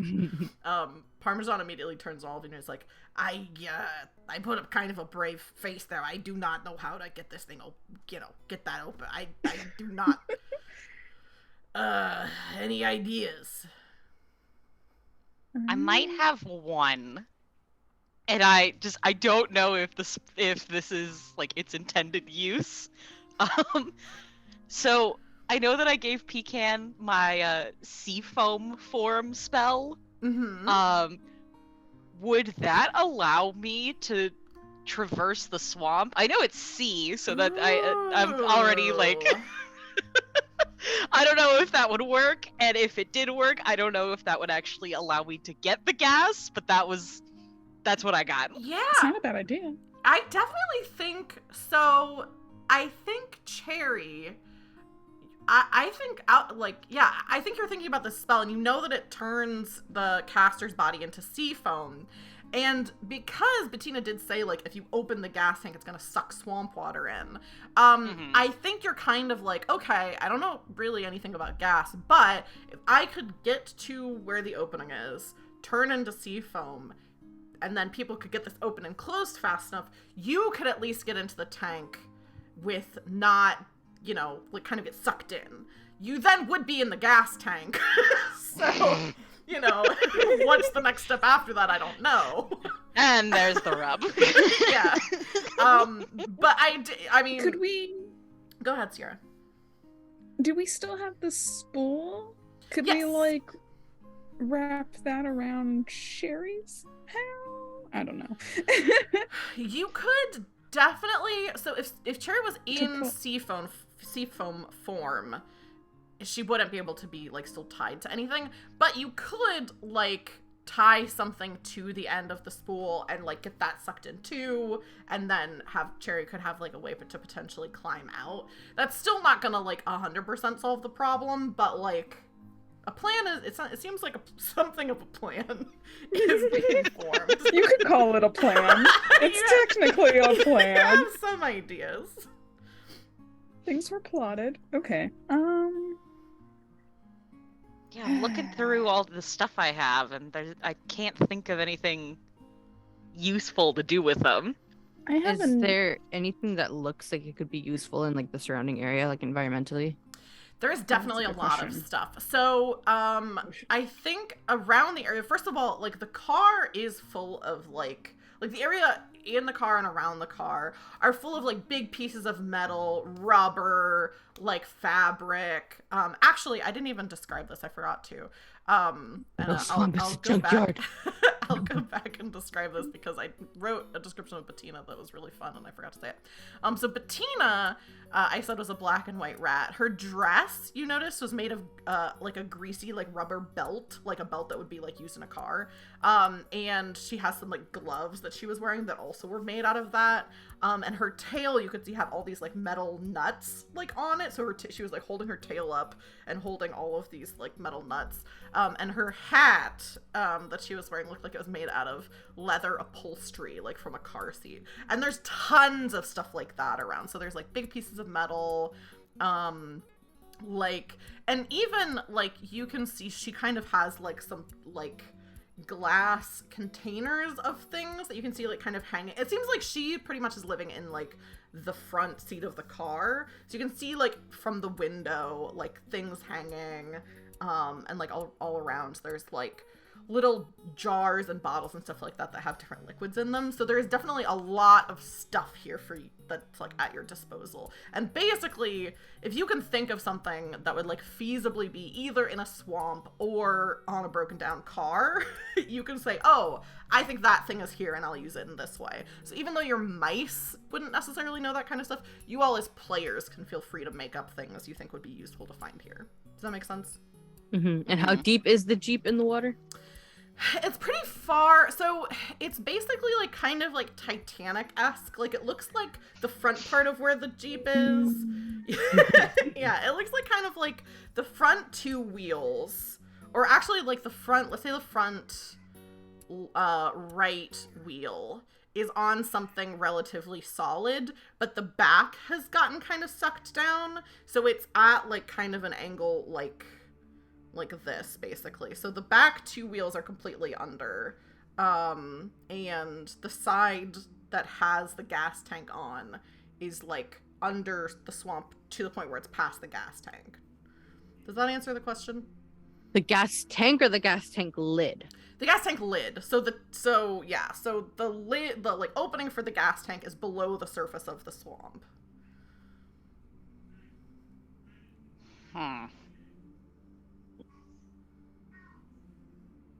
Can I take a look at some of these things in the glass bottles?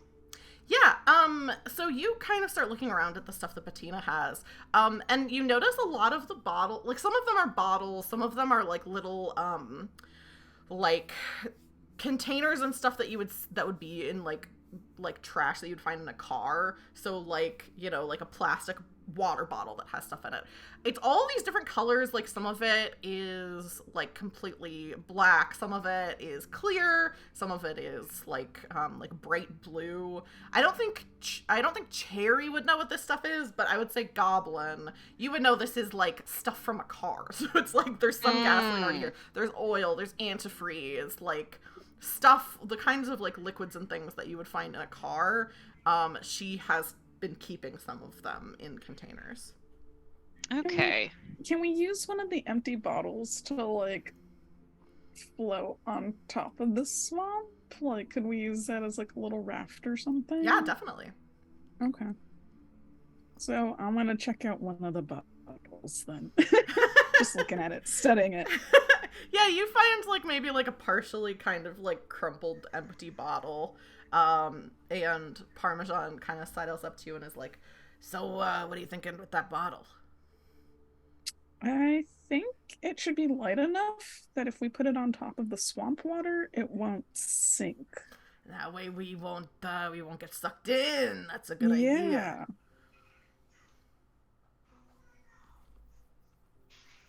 Anyone else find anything yet? I mean, I found a whole bunch of, I guess these are like potions and stuff, or like stuff that Bettina has like harvested from the car. I don't know if this will be all that helpful, but I found it, and that's what matters. Parmesan, who is a human sometimes, kind of is like, oh yeah, some of that stuff is like oil. I think she's got some gas. So I mean, if she would let us use some of that stuff, I don't know how we could use it, but like, it's flammable. So if we needed to start a fire, we could start a fire. I don't really know how helpful that would be, but we could do it. That we could.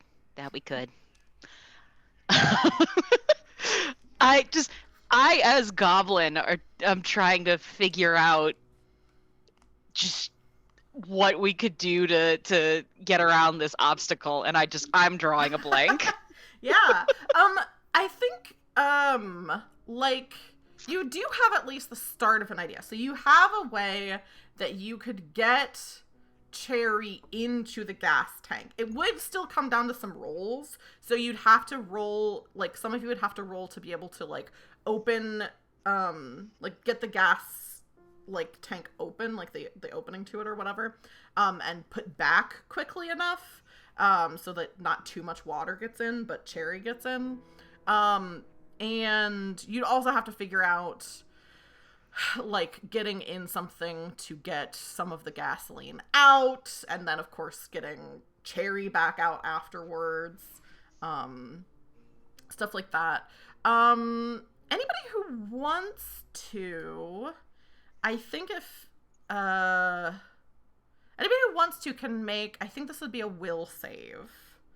To see if there's anything else that you can think of. And there's not going to be like any like consequences. This is kind of just going to be like, you know, maybe. Did she say how much gas she needed, or she like is happy with any gas? Like, we get her thimble full, is she gonna be mad, or is that gonna be okay? It seemed like so you can see based on how much gas she has right now, which is maybe like if it's a water bottle that has some gasoline in it, it's probably like only this full. It seems like she wants a good amount of it because she doesn't think she can get, like, it's something that she needs and she's not really going to be able to get more of. So, I hate myself. Probably more than a thimble. Why do you? Because I'm like, if she turned him into a human, he could just get her a whole fucking gallon of gas. I mean, you could try to, like, talk her into something like that. So, over the table, I don't have, like, oh, there's a set thing that you guys are supposed to do right now to solve this. I just came up with a problem. So. Gotcha. That's a this solution, but it's not a mouse solution. I mean, I don't think it's unheard of, but yeah, I don't think Steam would like never think of like, oh, we could try talking to the person. The person that she's very fearful of right now. That's true. That's true. Would we be able to find any sort of like tubing? Definitely. I know very little about cars, so I know that like, you know what? It's a matter of like whatever bullshit you can come up with, I probably am not going to know any better. Awesome. So yeah, Okay. I definitely think you can find some tubing. What were you thinking of wanting to do with it? I was thinking, like, this wouldn't be anything with my sea foam form. I can't say that. It is hard to say. Sea foam form. But I would use, or we could use it to, like, very quickly open and close to get the tube in, and then essentially do that, like, siphoning gas thing where you, like, suck in through the tube to get it to come up. Yeah, so that is... I know I said that, like, oh, I didn't write down any solutions. I didn't write down specific solutions. I did think that probably someone would think of siphoning gas. Definitely possible. However, normally when someone is siphoning gas, it is like a person, and you are just sucking gas into your mouth and spitting it into something else. Like, as far as I know, that is how you siphon gas. So harder. I think you have to suck it to get it started. Like, you like suck it in, and then it like you create a vacuum. You create a vacuum, yeah. So you do have to get like you have to get it started, which is easier for everyone with your tiny lungs. Easier for a human than for a mouse. Not impossible though. So I think, like, again, it's like the question of that then is getting the tube into the tank and then creating enough suction that you can get the gas to start coming out. Not impossible, but that would be your challenge now that you have the tubing. I feel like there could be something in like the makeup of a car that could help with the suction.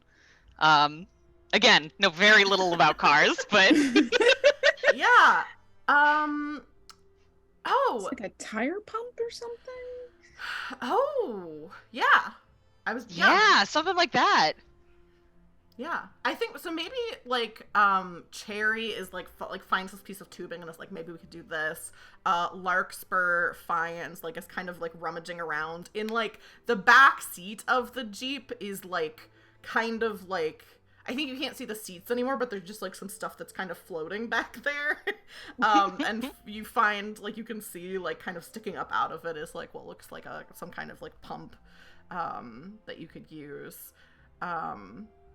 So that could definitely work. Your main obstacle then would be getting the gas tank open and getting the pump going. So those would both be, tough to do, but there's a decent amount of you. Okay. Maybe I should use my seafoam form spell. Because I'm thinking like I use my sea foam.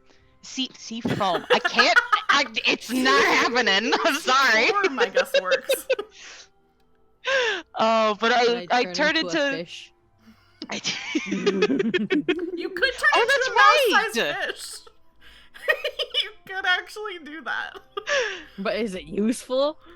Well, okay. So my idea was Little I used turtle.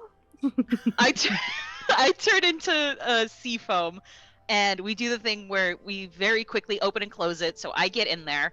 I change back. Is there? I It's- assume that the sea foam is like a intentional thing where you can like dismiss the spell.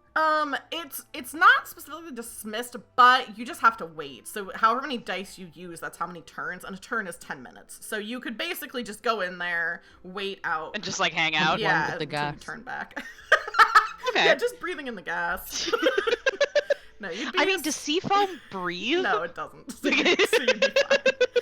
Okay. Anyway, so I was thinking, once I get in there and I turn back into my regular form, I could use like the fish hook maybe, and kind of carve out a hole from the inside so we can feed the tube of the tire pump in. I think you wouldn't even probably have to find.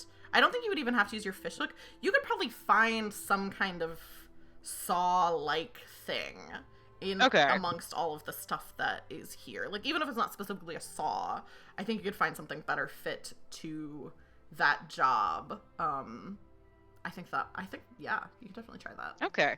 No, and I was thinking like, oh shoot, like someone's got to be on the outside, like waiting to feed the tube in, and I was trying to figure that out. And Seam is able to turn into any mouse-sized creatures. That's true. So it could be, yeah, Seam could turn into something more aquatic and be waiting with the tube and feed it in. I think then the main thing would be there would be still some dice rolls. So there'd be a dice roll to see how diluted, like how much swamp water gets into the tank when it's open and shut for Cherry to get back in. I think there would be a check to see how many like rounds it would be for you all to be able everyone on the outside to get the suction going with the pump.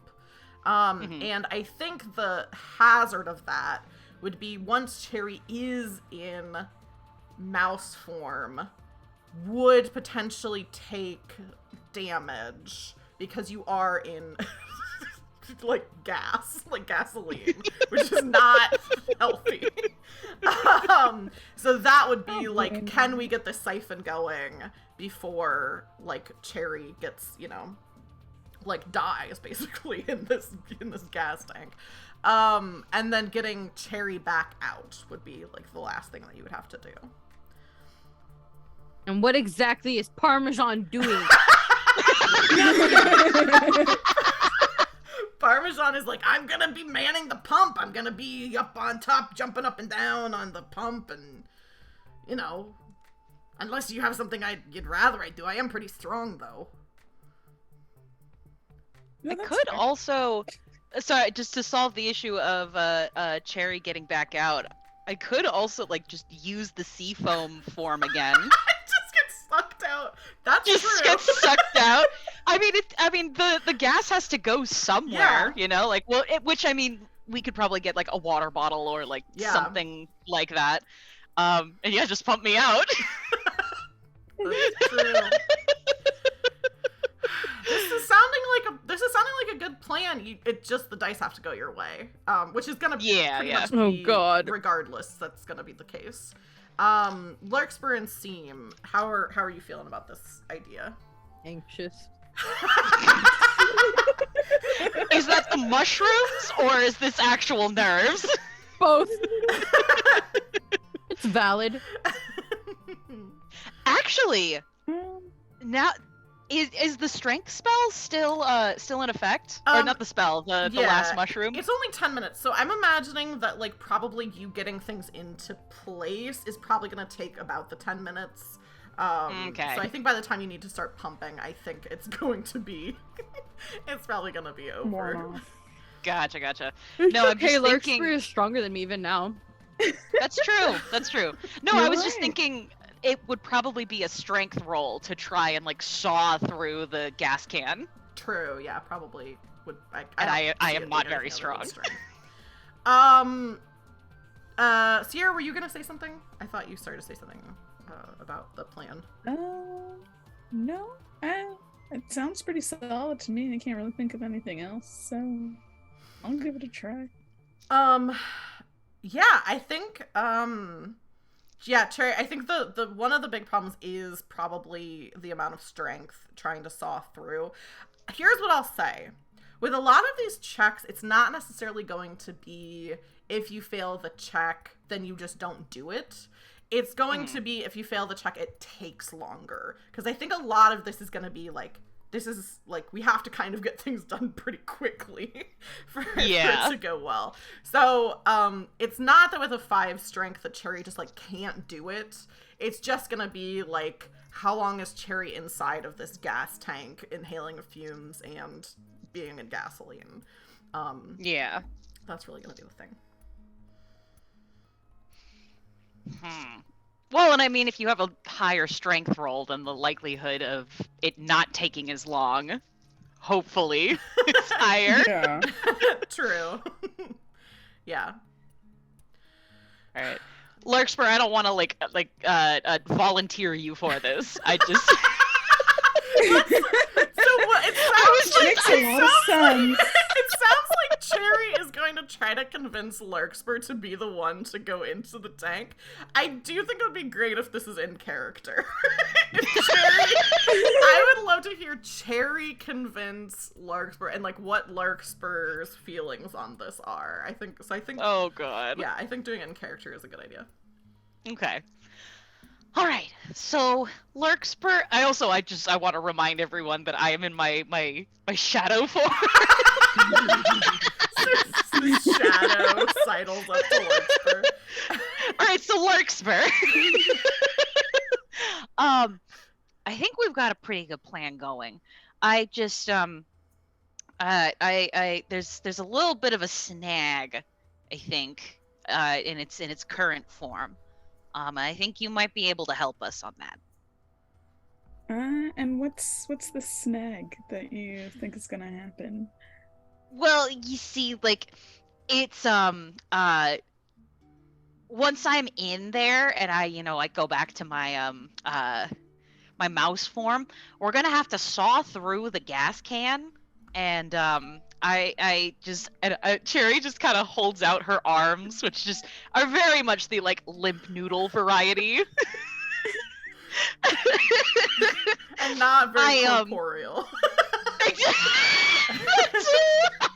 Kind of a ghostly noodle you see before you. Ghostly.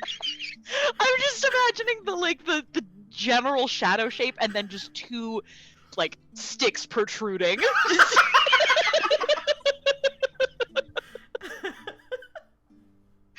Oh, so yeah, I don't know. I don't think I'd be able to pull it off in my current condition. I just realized I have this trident. Can I use that to stab through? Would that be quicker than trying to saw through it? Or I don't think so. Well, actually, maybe. I just remembered your trident is technically, I just didn't have the art for it. It's technically an axe. So maybe? Oh. I think if you used your trident, I think I would let you roll damage as opposed to doing a strength check. And I would say you would have to do a certain amount of damage to be able to like punch a hole through. So could be better.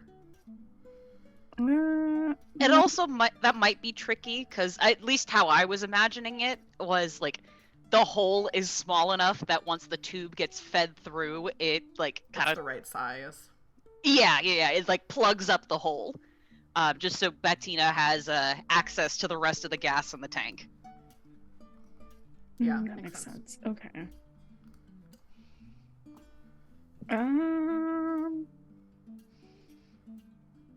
Yeah, I don't know.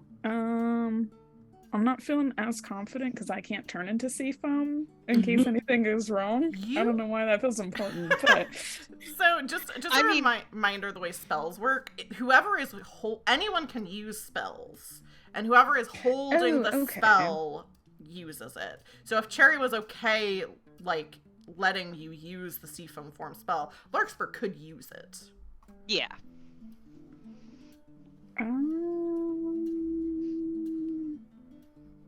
Yeah, I guess I'll give it a shot. I don't know. Why not? Is that what Larkspur says? Like like Cherry being like, "Hey, maybe you should do this," and Larkspur being like, "Hey, soul." Sierra, what do you think Larkspur's demeanor is in considering this? Like, do you think he looks like what's his mood, do you think? Maybe like a little annoyed, but given that Seam's not in the right headspace and Enigma's gonna do the pump thing, I don't really see Pecan doing it. So yeah, I'm wait, we've been doing this all wrong. Chewie should do it. He's got the highest strength. Chewie looks at you and just shakes his head. Just buzzes off. Just like, nope. Just nopes out of here. He flies into the distance. You guys just see a shadow following after him. Chewie, wait, no, let me explain. So it sounds like so Larkspur's like kind of annoyed but willing to do it, which I love. Like I love Larkspur just kind of is like sitting there like, you know, drawing plans maybe and like kind of like sizing everything up, has like come up with this like raft idea, and then like kind of looks over at Seam, looks at Cherry, kind of like, okay, I guess I'll try. So what it sounds like you're doing is you're going to use the water bottle to get over to where the gas tank is so that you're not going to get stuck in the mud or like sink into the water or like drown in the water. And then you're going to open up the gas tank. Larkspur's going to turn into sea foam and get sucked into the tank while you close him back in there. Then he's going to turn back into a mouse, use a saw that'll get sucked in as well to try to make a little hole. And then, what animal is Seam going to be, like, changed into? Because we said fish. Is that what you're going for, is a little mouse-sized fish, or are you going for some other animal?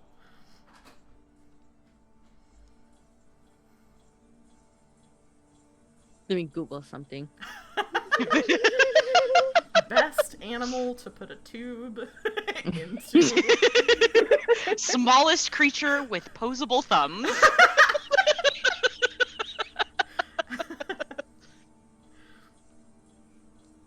Or she's a mouse-sized monkey. I don't know. Do we as mice have any reference for what a monkey is? I don't think so. Dang. This close.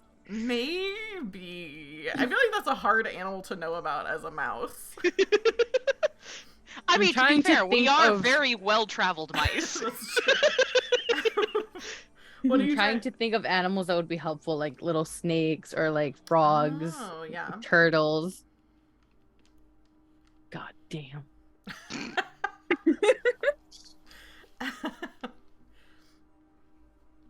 feel like frogs, you know, you could kind of use the like, you do have webbed feet, but you can kind of like get them around stuff, you know?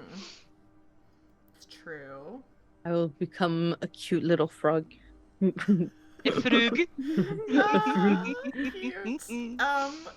I try to be as helpful as possible. Seam turns into a helpful little frog. Okay, so I think Seam being so strong for that time, I think is enough time to get everything like kind of into place. So getting the like the pump into like the right position, getting this tubing. I think probably Bettina like is like, oh, you're looking for a thing to get the gas into, like gets like a human-sized like bucket, so like has this big bucket that like you're all able to get into position for the gas to go into, and I guess for Larkspur to get into as sea foam. So the first thing that I'll have someone do is, I think, actually, there's enough of you doing this. I'm trying to think if this even needs to be a roll. I think it does need to be a roll, because it's time is of the essence. So, whoever has the highest dex can roll a dex save with advantage. I'm changing my frog answer to salamander. Oh, good. I like that, yeah. That's cute. A little salamander. A little slightly high salamander. Very paranoid. That feels like it tracks, though, you know? Yeah. There's gonna be like an animal that's doing like shrooms and shit. Gonna be a salamander. Salamanders. Hell yeah. Yes, whoever has the highest dex can make me a dex save with advantage. This is representing getting the gas can open and closed quickly enough. We all have the same decks. Oh, do you? Except, actually, Yeah, we all Larkspur's have at 9s. 6 right now. Seems since you're... Oh, sorry. No, mine was supposed to change. I couldn't edit because I didn't sign in. It's a whole thing. But Oh. I'll change it for you. Sierra, you're just struggling in secret. Just what I was worried about. Okay, so either, Seam has a 9, Larkspur has a 9, Cherry has a 9. I forgot you all had the exact same deck. Let's just all roll and see who gets the best number. You know what? I'm fine with that. Let's do it. We'll do double advantage. So yeah, all three of you give me one dex save, and whoever gets the lowest, we'll go with that. The power of friendship. I got an 20, 8. right? A d20, yeah. 14. I got a 5. Cherry. Woo! Okay. My circus training has led to this moment. Here's what I think would be the most interesting. I actually think I'm also going to have Larkspur roll me a d6. And this is to determine not if the seafoam spell works, but if it takes a use and if it gives you the drained condition. So you don't want to get a 5 or a 6, I think. Or I think you don't want to get 4, 5, or 6. I got a 3. Okay, so you're good. So... It does not give you the drained condition, and it doesn't, you don't even have to mark usage on the spell. So, Larkspur, what do you think it feels like in this moment of Larkspur doing magic for the first time? Probably a little nervous just from seeing how wild it could be from what Cherry's been through with some of the spells that they've used. But also excited because I've seen a lot of magic and wondered about it. Yeah. What do you think, what do you think it looks like as Larkspur turns into seafoam? Because usually I ask, whoever's, casting magic, I'll be like, what does the effect look like? Probably, I start to, bubble over or something. It just kind of starts, coming out of, my pores or something, and then just... Very good. This is like some Cronenberg shit. Sierra just really casually says...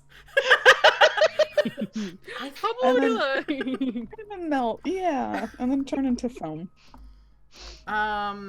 Good. I like that. So you see Larkspur hold this little piece of stone in their paw, and the rest of you are kind of working together to get this thing open. It's under the water, so I think it definitely has to be you're using other pieces of rubber and stuff like that you get put around the knob so you can twist it from up where you are, and somebody's probably, I think Parmesan's maybe on the car, has gotten a piece of metal or something that he's dug into the car, when you're rock climbing, basically. basically. It's like with like a rope, and so everyone's kind of working together to get this open. And this glow kind of goes over Larkspur, and he like bubbles into sea foam, and in that moment gets sucked into the tank with some swamp water, and Cherry is like immediately slams the thing shut. I imagine it's almost like kicking, like Cherry just like, kick this thing into place. And after a few minutes, Larkspur, you turn back into yourself. You are in this and like it's actually like pitch black in here as well because you're inside the tank. I can't use a torch. Oh shit! Yeah, probably shouldn't. Pitch black in this tank. And even just being here as yourself in the first moment, this wave of the scent of gasoline is like almost overpowering you. And you know that you're not going to have a ton of time. And I think even on your like fur and on your skin, it's like stinging to be in it.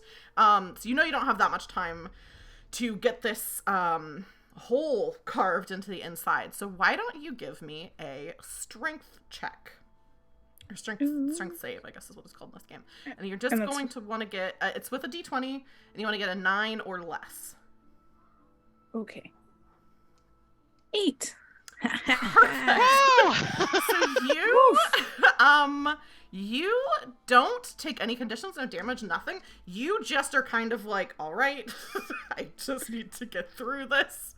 Just getting it done. Yeah, and take out this little saw that got sucked in here with you and get this little hole. From the outside, our little salamander seam, you can see like Looney Tunes style, the little saw like coming in and out and making this little hole.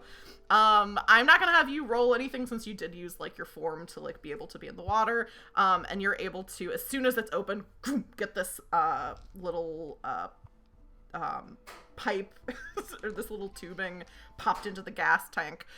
The next thing that needs to be determined is how, well, actually, I don't even think we need to roll this because we kind of already determined Larkspur could turn back into sea foam. Let me look at the spell. So wouldn't have to worry about getting hurt once this goes off. Larkspur, can you roll me another d6 to use the spell again? To be able to get out of the tank. A 4. Okay, so you can, I'll mark a usage on Seafoam for, I don't even know where that spell is right now. I think Pecan has it. Oh, yes. It's a different color than I thought it was. Okay, so that takes a usage, but you don't get the drained condition because you didn't get a 6, so that's good. Larkspur, you turn back into Seafoam. And then I think, I'm trying to decide if this should be, I think that enough has gone right that I don't even think it needs to be another roll to see if you can get the suction going. You have 10 minutes before Larkspur would turn back into Seafoam. And I think with like all of you working together to get the pump going, it's only a matter of minutes before you see gasoline start coming out of the tank and up into this,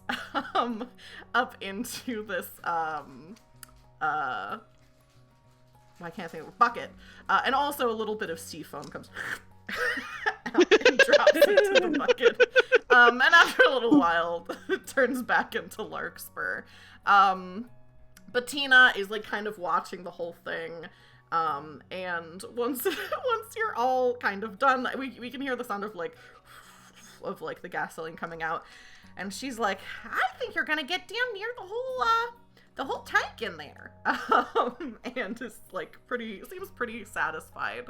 And I think the next thing that happens is, I think the next scene we see is Larkspur has been kind of cleaned off as much as you can, gotten some of the gasoline off of you. Yeah. Do you think Seem is still a salamander? Yeah, just feeling it out. I mean, it's the first time I think they've changed. No, they were a bat once. They were a bat, yeah. Last time they were a bat, and stayed a bat for I think, the whole time. So two very different animals. So like, just like this is a longer tail. I'm all swishy. Definitely feeling it out, you know, riding that wave. So the next thing we see, just looking at a new hand. That is kind of a nightmare when you're high if your hand actually is changing. Like if you are just a whole existential like, was I ever a mouse?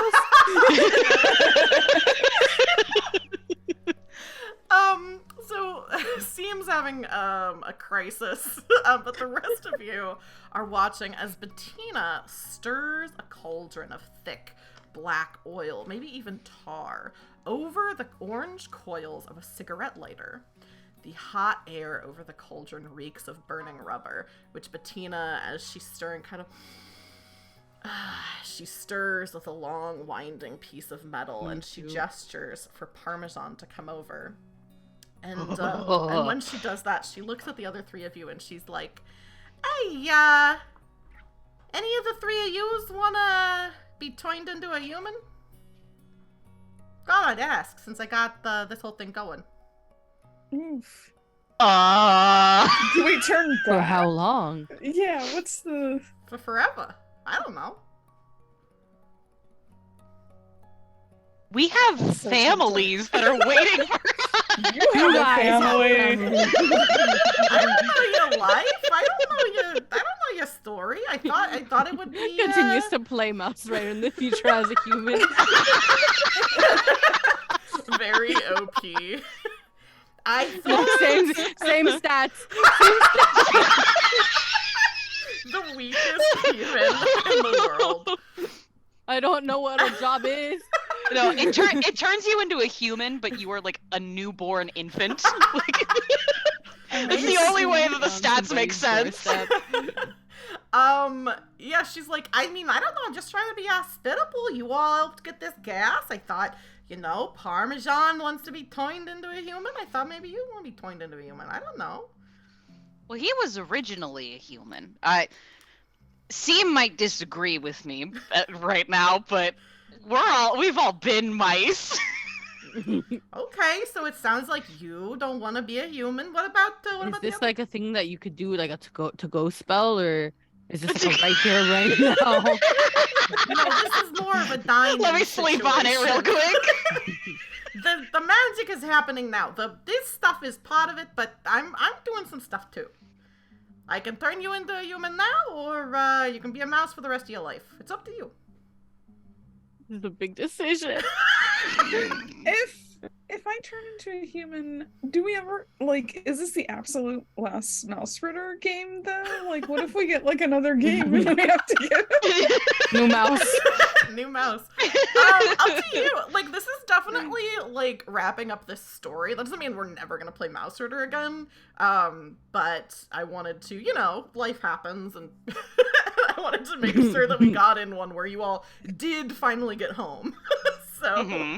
If we play another Mausritter game in the future, can I be like, oh, the smell wore off?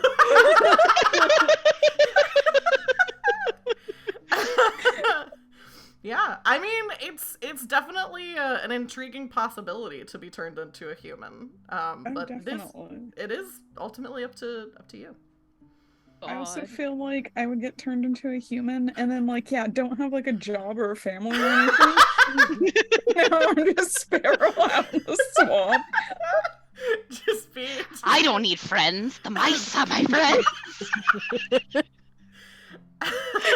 Scavenging for food like a mouse still, yeah.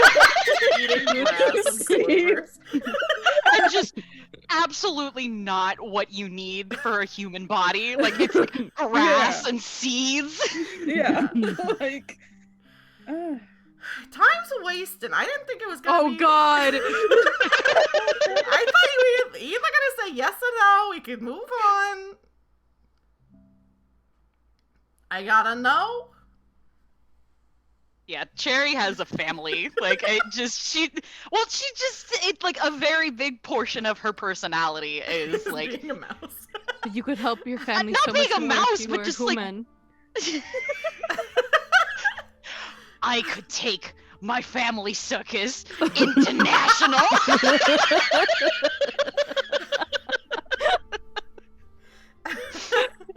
Right? No more bullying from my siblings if I'm a human.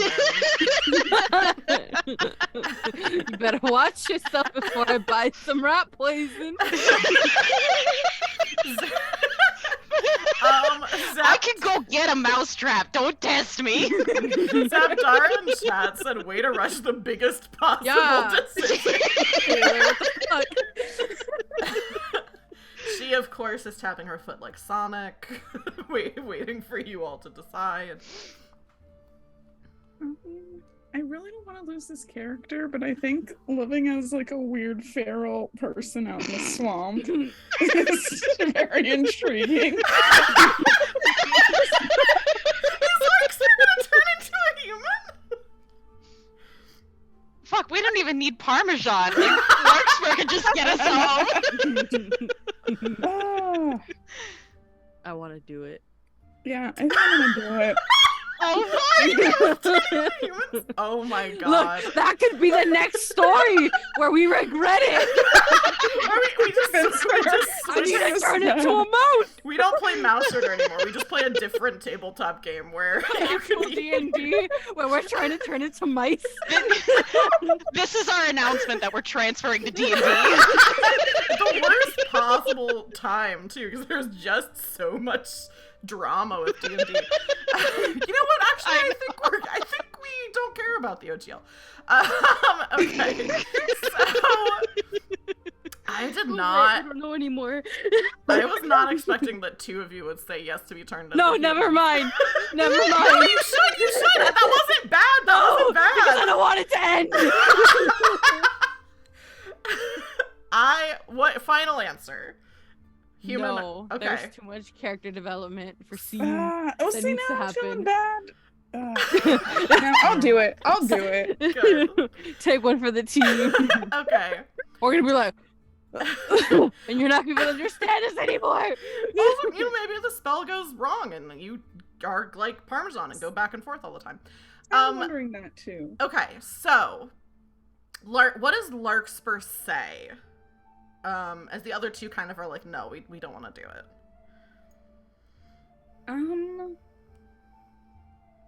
Kind of just, I don't want to say YOLO, but it feels like a YOLO moment. It feels like an opportunity of a lifetime. I've always wanted to be human. Just curious what it's like, because you see, I mean, Larkspur, imagine all of the More different lands. like maps you could make. Like I know like we're pretty great as mice, you know, but we got these stubby little legs. There's only so far we can go, you know. Yeah, I could really see the world from a new perspective, right? Like, yeah. So that's it. Final answer. I'm gonna go for it.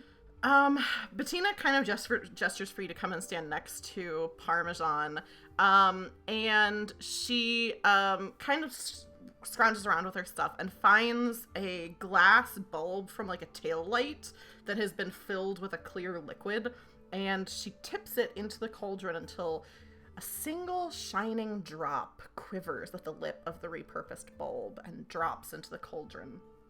Black smoke fills your vision, and when it clears, you don't see Parmesan or Larkspur anymore, at least not in the form that you've known them. And I'll describe what Parmesan looks like as a human, and then I'll have Sierra describe what Larkspur looks like as a human. Fuck. So as a rat, Parmesan was big and burly with a roundness to his belly and haunches like a lot of rats have. As a human, most of what you see in the rat's place is an enormous sneaker, quickly becoming soaked with green-brown mud. When you look up, the giant looming above you has hair the same ashy brown that Parmesan's fur had been, but he's lanky and more angular. He bends ponderously and looks into the side mirror of the car and kind of rubs his ears looking into it. None of you actually understand what he says. Well, actually, no, Larkspur does understand what he says. Which you hear him say, I don't remember them being quite this big before. And his nose twitches, and he grimaces, and looks at his teeth, and is like, he's like a little bigger than before as well. Bettina, down with the rest of you, kind of like goes like this. What does Larkspur look like as a human? Probably just like the most base human, like no hair, like maybe yeah, just like bald, like oh, that's a rat tail? Both of them, yeah. Bald on top. Probably like freaking out a little bit because of the size and like standing's really weird, right? Do you think he has clothes? Bald? Probably not. Oh no! I've never had clothes. So What is that? This bald, naked man! It's Attack on Titan.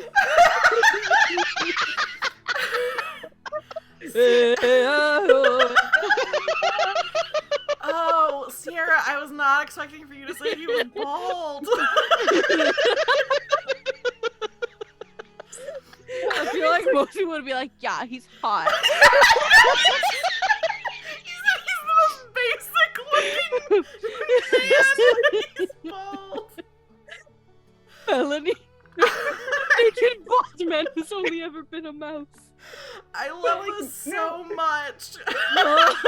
like no hair anywhere, so like no eyebrows yet, like no like arm hair, God. just like a fresh human. How old do you think he is, or looks as a human? Probably. Well, Larkspur was probably in like their midlife, so maybe like a little older, like Daddy. that much older. 102. So he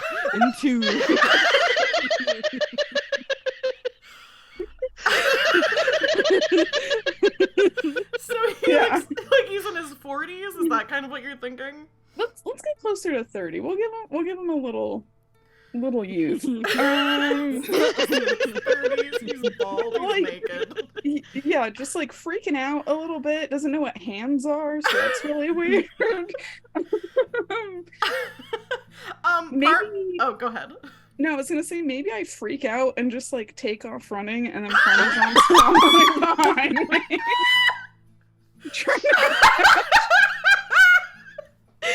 Again, this is just Attack on Titan.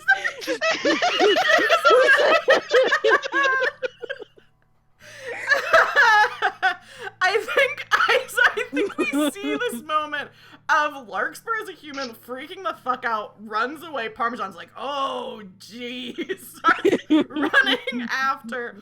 You as mice are just like, we barely know what's going on. I think the next thing we see is Parmesan walking with Larkspur. Parmesan has gotten Larkspur some clothes, so Larkspur's dressed now. And I think the other thing that has happened, Larkspur, if during this amount of time that has passed, if you've tried to talk to Cherry or Seam or like any of the other mice, you haven't been able to understand each other because humans and mice don't speak the same language. And even though Larkspur, you did once speak mouse, it seems like this transformation has made it so that you can speak English, but you don't understand mice anymore. That being said, Parmesan has kind of a little bag now that he's in his human form. And at some point in the meantime, after he's calmed you down and gotten you some clothes, I think it's like a thing of like he found you and then he was like, stay here. He went off and found a store. He has his credit card again so he can get like clothes for you. Comes back and gives you some clothes. And he gives you this little It actually kind of looks like, you know, if like when you go to like an Indian restaurant and they have the little like breath stuff that's like fennel and like little candy kind of thing. I don't know if every Indian restaurant has this, but that's kind of what it's like that he gives you. And he's like, if you eat this, you'll be able to, you know, talk to your friends. Okay. So I'm gonna take it and then start freaking out again. What does this mean? You're running away again? No, just like yeah, just like a lot of like rambling, and then like I imagine there's a lot more emotions than when I was a mouse. I don't know how You regret it. what the difference is. Yeah, do you think Larkspur... How do you think, like, is Larkspur feeling like, oh, this was a mistake? It's definitely new, but I'm still pretty excited to like actually see the world. So I think it's just like until I adjust into my new body, it's a lot to take in, and like I mean I can barely monitor my emotions now. I can't imagine going from a mouse to a person. That's that's a lot. So I think Parmesan offers to still take the others of you to Calvington. And also I think like offers like, hey, Larkspur, you can kind of, you know, you can stay with me for a little bit if you want. We gotta get you we gotta figure out how to get you a social security number. is that the next adventure? Oh, the most dangerous. The most dangerous dungeon of them all, the DMV. Oh my god. So, are the rest of you still wanting to go back to Calvington? I guess I should ask, because I don't know. Now I don't know what's happening. Does Parmesan live nearby? Like, are we just never going to see Larkspur again? So I think the thing that's funny about this is for mice, you were transported such an incredibly far distance. For a human, this was like a distance that a kid could ride his bike. So I think, yeah, Parmesan like lives relatively close by. And like probably all of this is like Parmesan's house is like, you know, like in these woods 3 that city like blocks. yeah, like Parmesan I think like has like kind of a little house in the same woods that like you've kind of been traveling through, and Calvington is like kind of a farmhouse that's like nearby. So as a human, Larkspur would be able to visit you like very easily. Okay, we move Calvington into Parmesan's house. I'm just putting that out there. Move him to the backyard. Yeah. Oh my gosh. Okay. So here's what I'll say. Because we are also getting close to the time we need to wrap up. I'm just gonna read the kind of little description that I had, and we can determine where this is happening. If Calvington has moved, how much time has passed, if Larkspur is still a human, all of this kind of stuff. So I'm just gonna read this, and then I'll ask some questions to determine kind of how we wrap things up. So, Calvington in fall is a beautiful place. You can see that the settlement is punctuated by enormous apples, carried back one at a time from the orchard by groups of giggling mice. It's not the most dangerous task, but the orchard is close to the house, which makes it close to Cattlethrax, who is the cat warlord that is in control of Calvington, which makes it a daring mission indeed.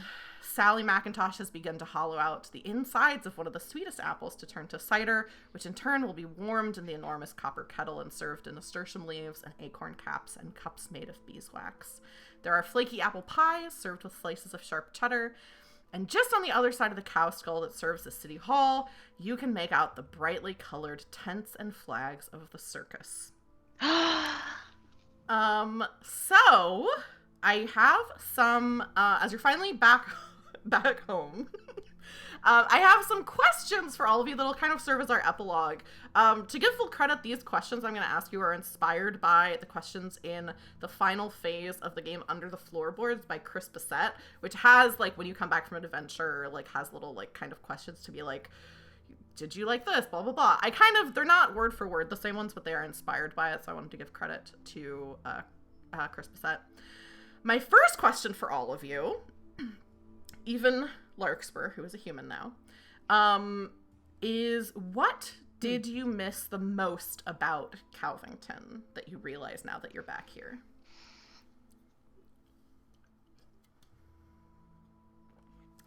And also, I guess the other question is Calvington, has it been moved to Parmesan's house? I like that.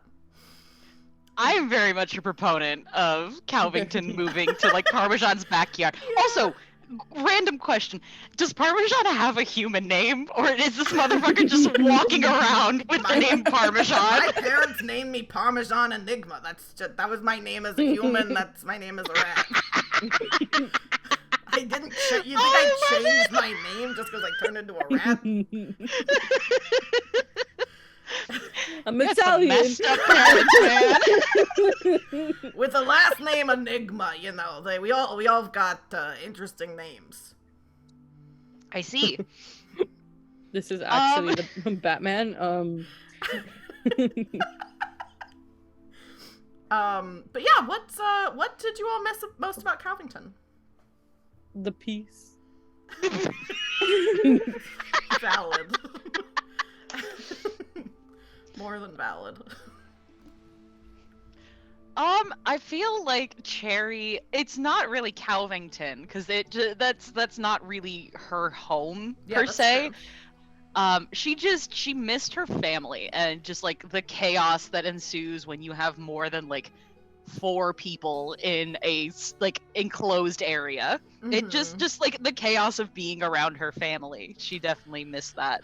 Yeah, as soon as you are delivered back here by Parmesan and Larkspur, immediately Cherry, your family are surrounding you. Your mom and dad are, oh my god, we're so glad you're back. We were so worried. And I think like they tell the story of how they've been like trying to like get word of you, and like whenever there's like visitors in Calvington, they're like, hey, have you heard of like anything with this? And I think even someone mentions like some of the different things that you all have done. Like maybe you're like one of your little brothers is like, is Cherry the youngest? I know you said younger sibling. On the younger side, but I'd imagine that she has some younger siblings running around. Yeah, so I think you have like a younger brother, who is named Cashew. And Cashew is like, somebody told us that there was some mice that like went into an underwater temple, and there was a sorcerer, and they released the sorcerer into the ocean, and when they were talking about it, they said there was a mouse that looked like you, whose name was Cherry, like your name. Was that you, Cherry? I'm gonna use my sea foam form spell and just turn into sea foam. Right there on the That's floor. my answer. Your mom immediately is like, oh no, she's being cursed! Cherry, what do we have to do? We just got you back! And Pecan is just like shaking her head and is just like, oh my, she's so dramatic, for Jesus' sake. Just... and I think, is there anything that Larkspur missed about Calvington? Or anything like related, like maybe Calvington being near where you are as a human that you enjoy about that? So if they're living in like the backyard, me and Parmesan are definitely roommates now. I would love to see that sitcom.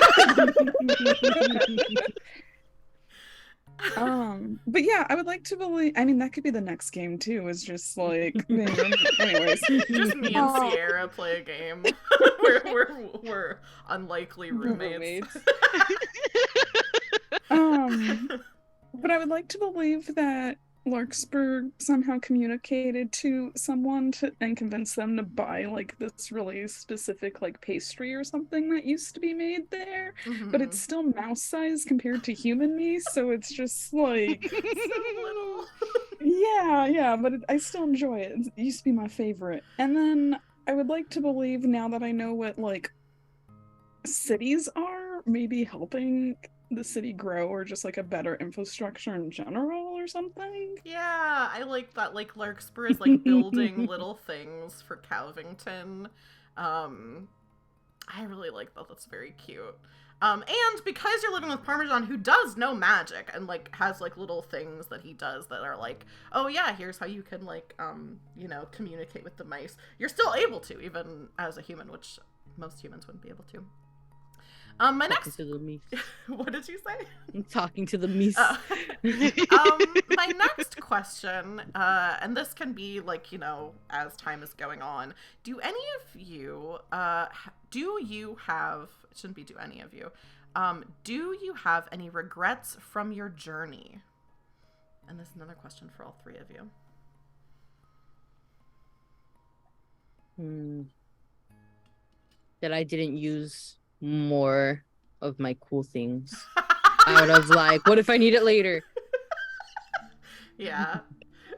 I like this idea that maybe you know, Steam, now that you're back home, you kind of keep looking at like this cool sword or like these leaf slug eggs and just kind of being like, if only I would have used those.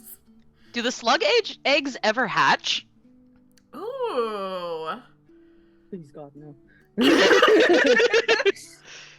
don't know. I guess I'll ask Vanessa, do you think the slug eggs hatch? I think some would. Not all of them, but some And now would. you have to take care of all. Yeah, it's so And it's funny because she hates kids. So it's like Chewie has some siblings now. some little slugs. That's really good. So it's like three men and a little baby or whatever. It's everyone's turning their lives into sitcoms at the end of their adventures. I love it. What about Cherry? Do you have any regrets from your journey? I feel like Cherry obviously remembers her name, but the fairy girlfriend whose name I have forgotten. Hollyhock, I'm pretty sure. Hollyhock. Yeah. Okay. Yeah, it just like never being able to explore that and, you know, having to end the life of her first crush. Yeah. Little PTSD. Well, just a little. I feel like Cherry really gets involved in helping Larkspur with like building the little mini things for Calvington. And one of the things that she like is insistent on is in the center of Calvington there is a I don't actually know how hollyhock grows, but there is like there's a hollyhock plant in the center. Yeah, hollyhock gets really tall, so it's like a really tall stem with like leaves coming off, and then the hollyhocks are kind of like towards the top is where the flowers grow. So that's really, yeah. I mean, it's not all really tall. It's generally a tall plant. I think it's like sunflowers where you can get shorter and taller ones. But that's really pretty. I like that. And the other thing that you can do with hollyhocks is you can make, with the flowers, you can make hollyhock dolls, where like the bottom part, like when the flower is bloomed, it looks like a little skirt, and then you can put a bud on top and it looks like a little head. So I think as that grows, like some of the little mice kids, and it would be like about the size of a mouse, so some of the little mice kids will like climb up there and like make little almost like flower statues out of the hollyhocks. What about Larkspur? Does Larkspur have any regrets from his journey? Probably not using some of the weapons as often as I could have. Like, I feel like I could have done something else with the axe. But also not really. I've had pretty good time. I think I will also, actually no, I'll save this. My next question, I only have 2 more questions. One is, are there any memories that make you smile as you look back on your adventures? The whole goddamn thing. At the end of the day, just like, damn, we really did that. Do you think, does Seem like tell the story of the adventures to the little slugs? to the slugs and the pack of kids that was always following them around, you know? Yeah. Each kid has a slug that they like take care of or carry around too. Like, oh my god, and yeah, and it's like it's very like equal to the relationship that Seam has with Chewie, where they all have little slugs. I think one of the things Larkspur helps build is like a pond, because these were like kind of aquatic slugs. So it's not like they have to be in the water, but like they spend some time in there. So there's like a little pond in Calvington now, where the slugs can go. They get too dry. What about Cherry and Larkspur? Things that memories that make you smile. The first time that Cherry used the light spell, that's something that she looks back and smiles about. Yeah, it was our first. Yeah. But just like the very first time that she ever like got to use magic, and I'd imagine that over like the months that she's back in Calvington, she like acquires more spells and like incorporates magic more into her life, and she might be going down the path of becoming a witch herself. So yeah, just like the very first time that she cast that light spell in the fight with the snake in our very first session, that holds a very special place in her heart. Yeah. What about Larkspur? Any special memories that Larkspur makes Larkspur smile? I think about like the water temple or that temple adventure that we did. Because I was really impressed with us when we got out of that room finally and survived. That was cool. Yeah.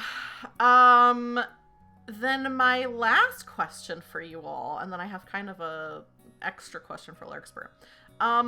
Do you all think this was your last adventure? I don't want it to be.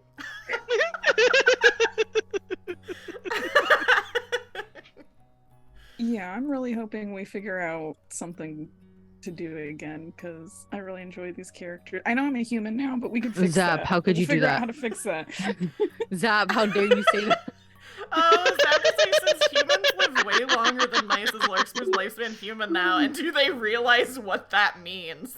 What a terrifying question. Also, Melanie earlier, since I'm calling out chat, Melanie earlier said Larkspur, no regrets, which is good, and I think needs to be documented. No rats. Regrets, yes. Very good, even though Larkspur is a mouse. Parmesan is no regrets.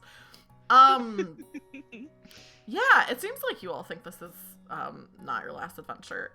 Which I kind of like. I feel like at least like Seam definitely started out as like more of a homebody. So and like the other two of you, it's not like you didn't go on adventures, but this was definitely like pushing your boundaries. So I think, you know, as time goes by, we see you all like continuing to go out. Maybe because a couple of you are like, I wish I would have used more of my stuff. You're like, let's go out and look for more stuff. And there's always like, you know, a temple that someone hears about somewhere, or, you know, a mouse in trouble, or even just things like, you know, you need to go out and get supplies.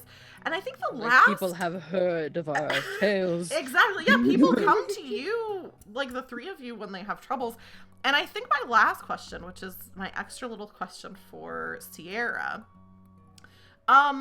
do you think that Larkspur just stays a human, or do you think this is like a situation where it's kind of like how it was for Parmesan, where you change back and forth unexpectedly? Or do you think that because Larkspur knows people who do magic, Larkspur finds a way to be able to turn into a mouse when he needs to? What do you think? I would like to go back and forth between the two of them. Like I said, I really like this character, and if I can keep them going, that would be great. But I think it's just like, again, just for the benefit of like that little city that they try to go back and forth, just so like, or at least that's their excuse, right? Is like, oh, I gotta like help them, they're like defenseless, and like yeah, would probably even like want to like retire as a mouse too, and not like as a person since they really don't have anybody or know anybody. Mm-hmm. So yeah, Oh, if I go can ahead. cheat and do both, I'll do both. I think after some time of you two living together, Parmesan, you two are roommates, and Parmesan kind of tells you about like teaches you about magic, and like or not Goblin. Cherry was also like looking into magic and stuff. And now that you kind of know what it is and know what the possibilities are, you I think learn to do something that Parmesan could do before, which is sometimes make potions or use magic to turn into other animals under like his own control. And the two of you kind of like, you know, work together to figure out. I think there's definitely some like mishaps with that, like, you know, like one of you gets turned into something that you don't intend to, and then you have to like figure that out. But I think over time, you know, as we see, you know, this kind of like montage of different things happening in Cowington growing and all of you like continuing to go on adventures, that we do see this day of Larkspur walking back into Cowington as his mouse self and being able to go back and forth between forms in some capacity. And that is where we're going to wrap up our Mausritter game this evening. Like I said, I wanted to make sure we came to like a nice conclusion for you all getting back home, but that doesn't mean we're like never playing Mausritter again. Especially since you all want to. And we've been playing for so long, and I greatly enjoy all of you. But before we wrap up stream, I'm going to throw it over to each of you to reintroduce yourselves in case people just came in at the end, and let people know where else on the internet they can find you. Last time we started with Goblin, but this time we're going to start with Vanessa. Who are you? What else do you have going on? Who am I? All right, hi, I'm Galaxy Wanderer X, aka Vanessa, and I stream here on Twitch. I play lots of video games, and I have a lot of fun doing it with all of y'all. I'm kind of doing like a whole like revamp on my Twitch, so I'm taking like a little break, but I'm like spending a lot of time on like Photoshop and shit. But you know, we'll have fun. You can find me here on Twitch and like everything else. I think pretty sure like everything else under Galaxy Wanderer X. So yeah. And those links are in chat right now. So if you're not already following Vanessa, you absolutely should. Sierra, who are you? What else do you have going on? Where can people find you? I'm Sierra, Super Silly Sierra on the internet. I'm all over. You just put my screen name into something, and it'll probably prop up on Instagram, TikTok, Tumblr, all of it really. I'm a comic book concierge. I do a lot of recommendations. We have a book club. I stream about comics, so if you have any questions or just want to talk nerd talk, you can DM me or something. Yeah, absolutely. And you should. Sierra gives really great recommendations. And then last but certainly not least, Goblin, who are you? What else do you have going on, and where can people find you? All right. Well, hello everyone. Welcome if you're new here. Welcome back if you're not to the Goblin Girl Gaming. Me, I guess, because we're not on my channel. I was gonna say, are you here taking over my channel?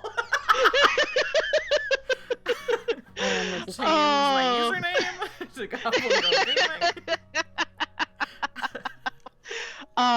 But yeah, I am a non-binary variety streamer. Not currently because I am on hiatus, but I have had time to be very active on Twitter. Everywhere, Twitter, TikTok. I have an Instagram, but I haven't used it in forever. Twitch. I think the only place that I'm not Goblin Girl Gaming is Tumblr, and I'm just Goblin Girl Gaming official. Because some motherfucker took Goblin Girl Gaming. But they're not official. No, they're not. Good.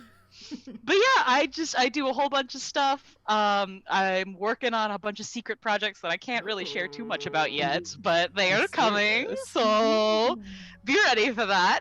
But yeah, that's me.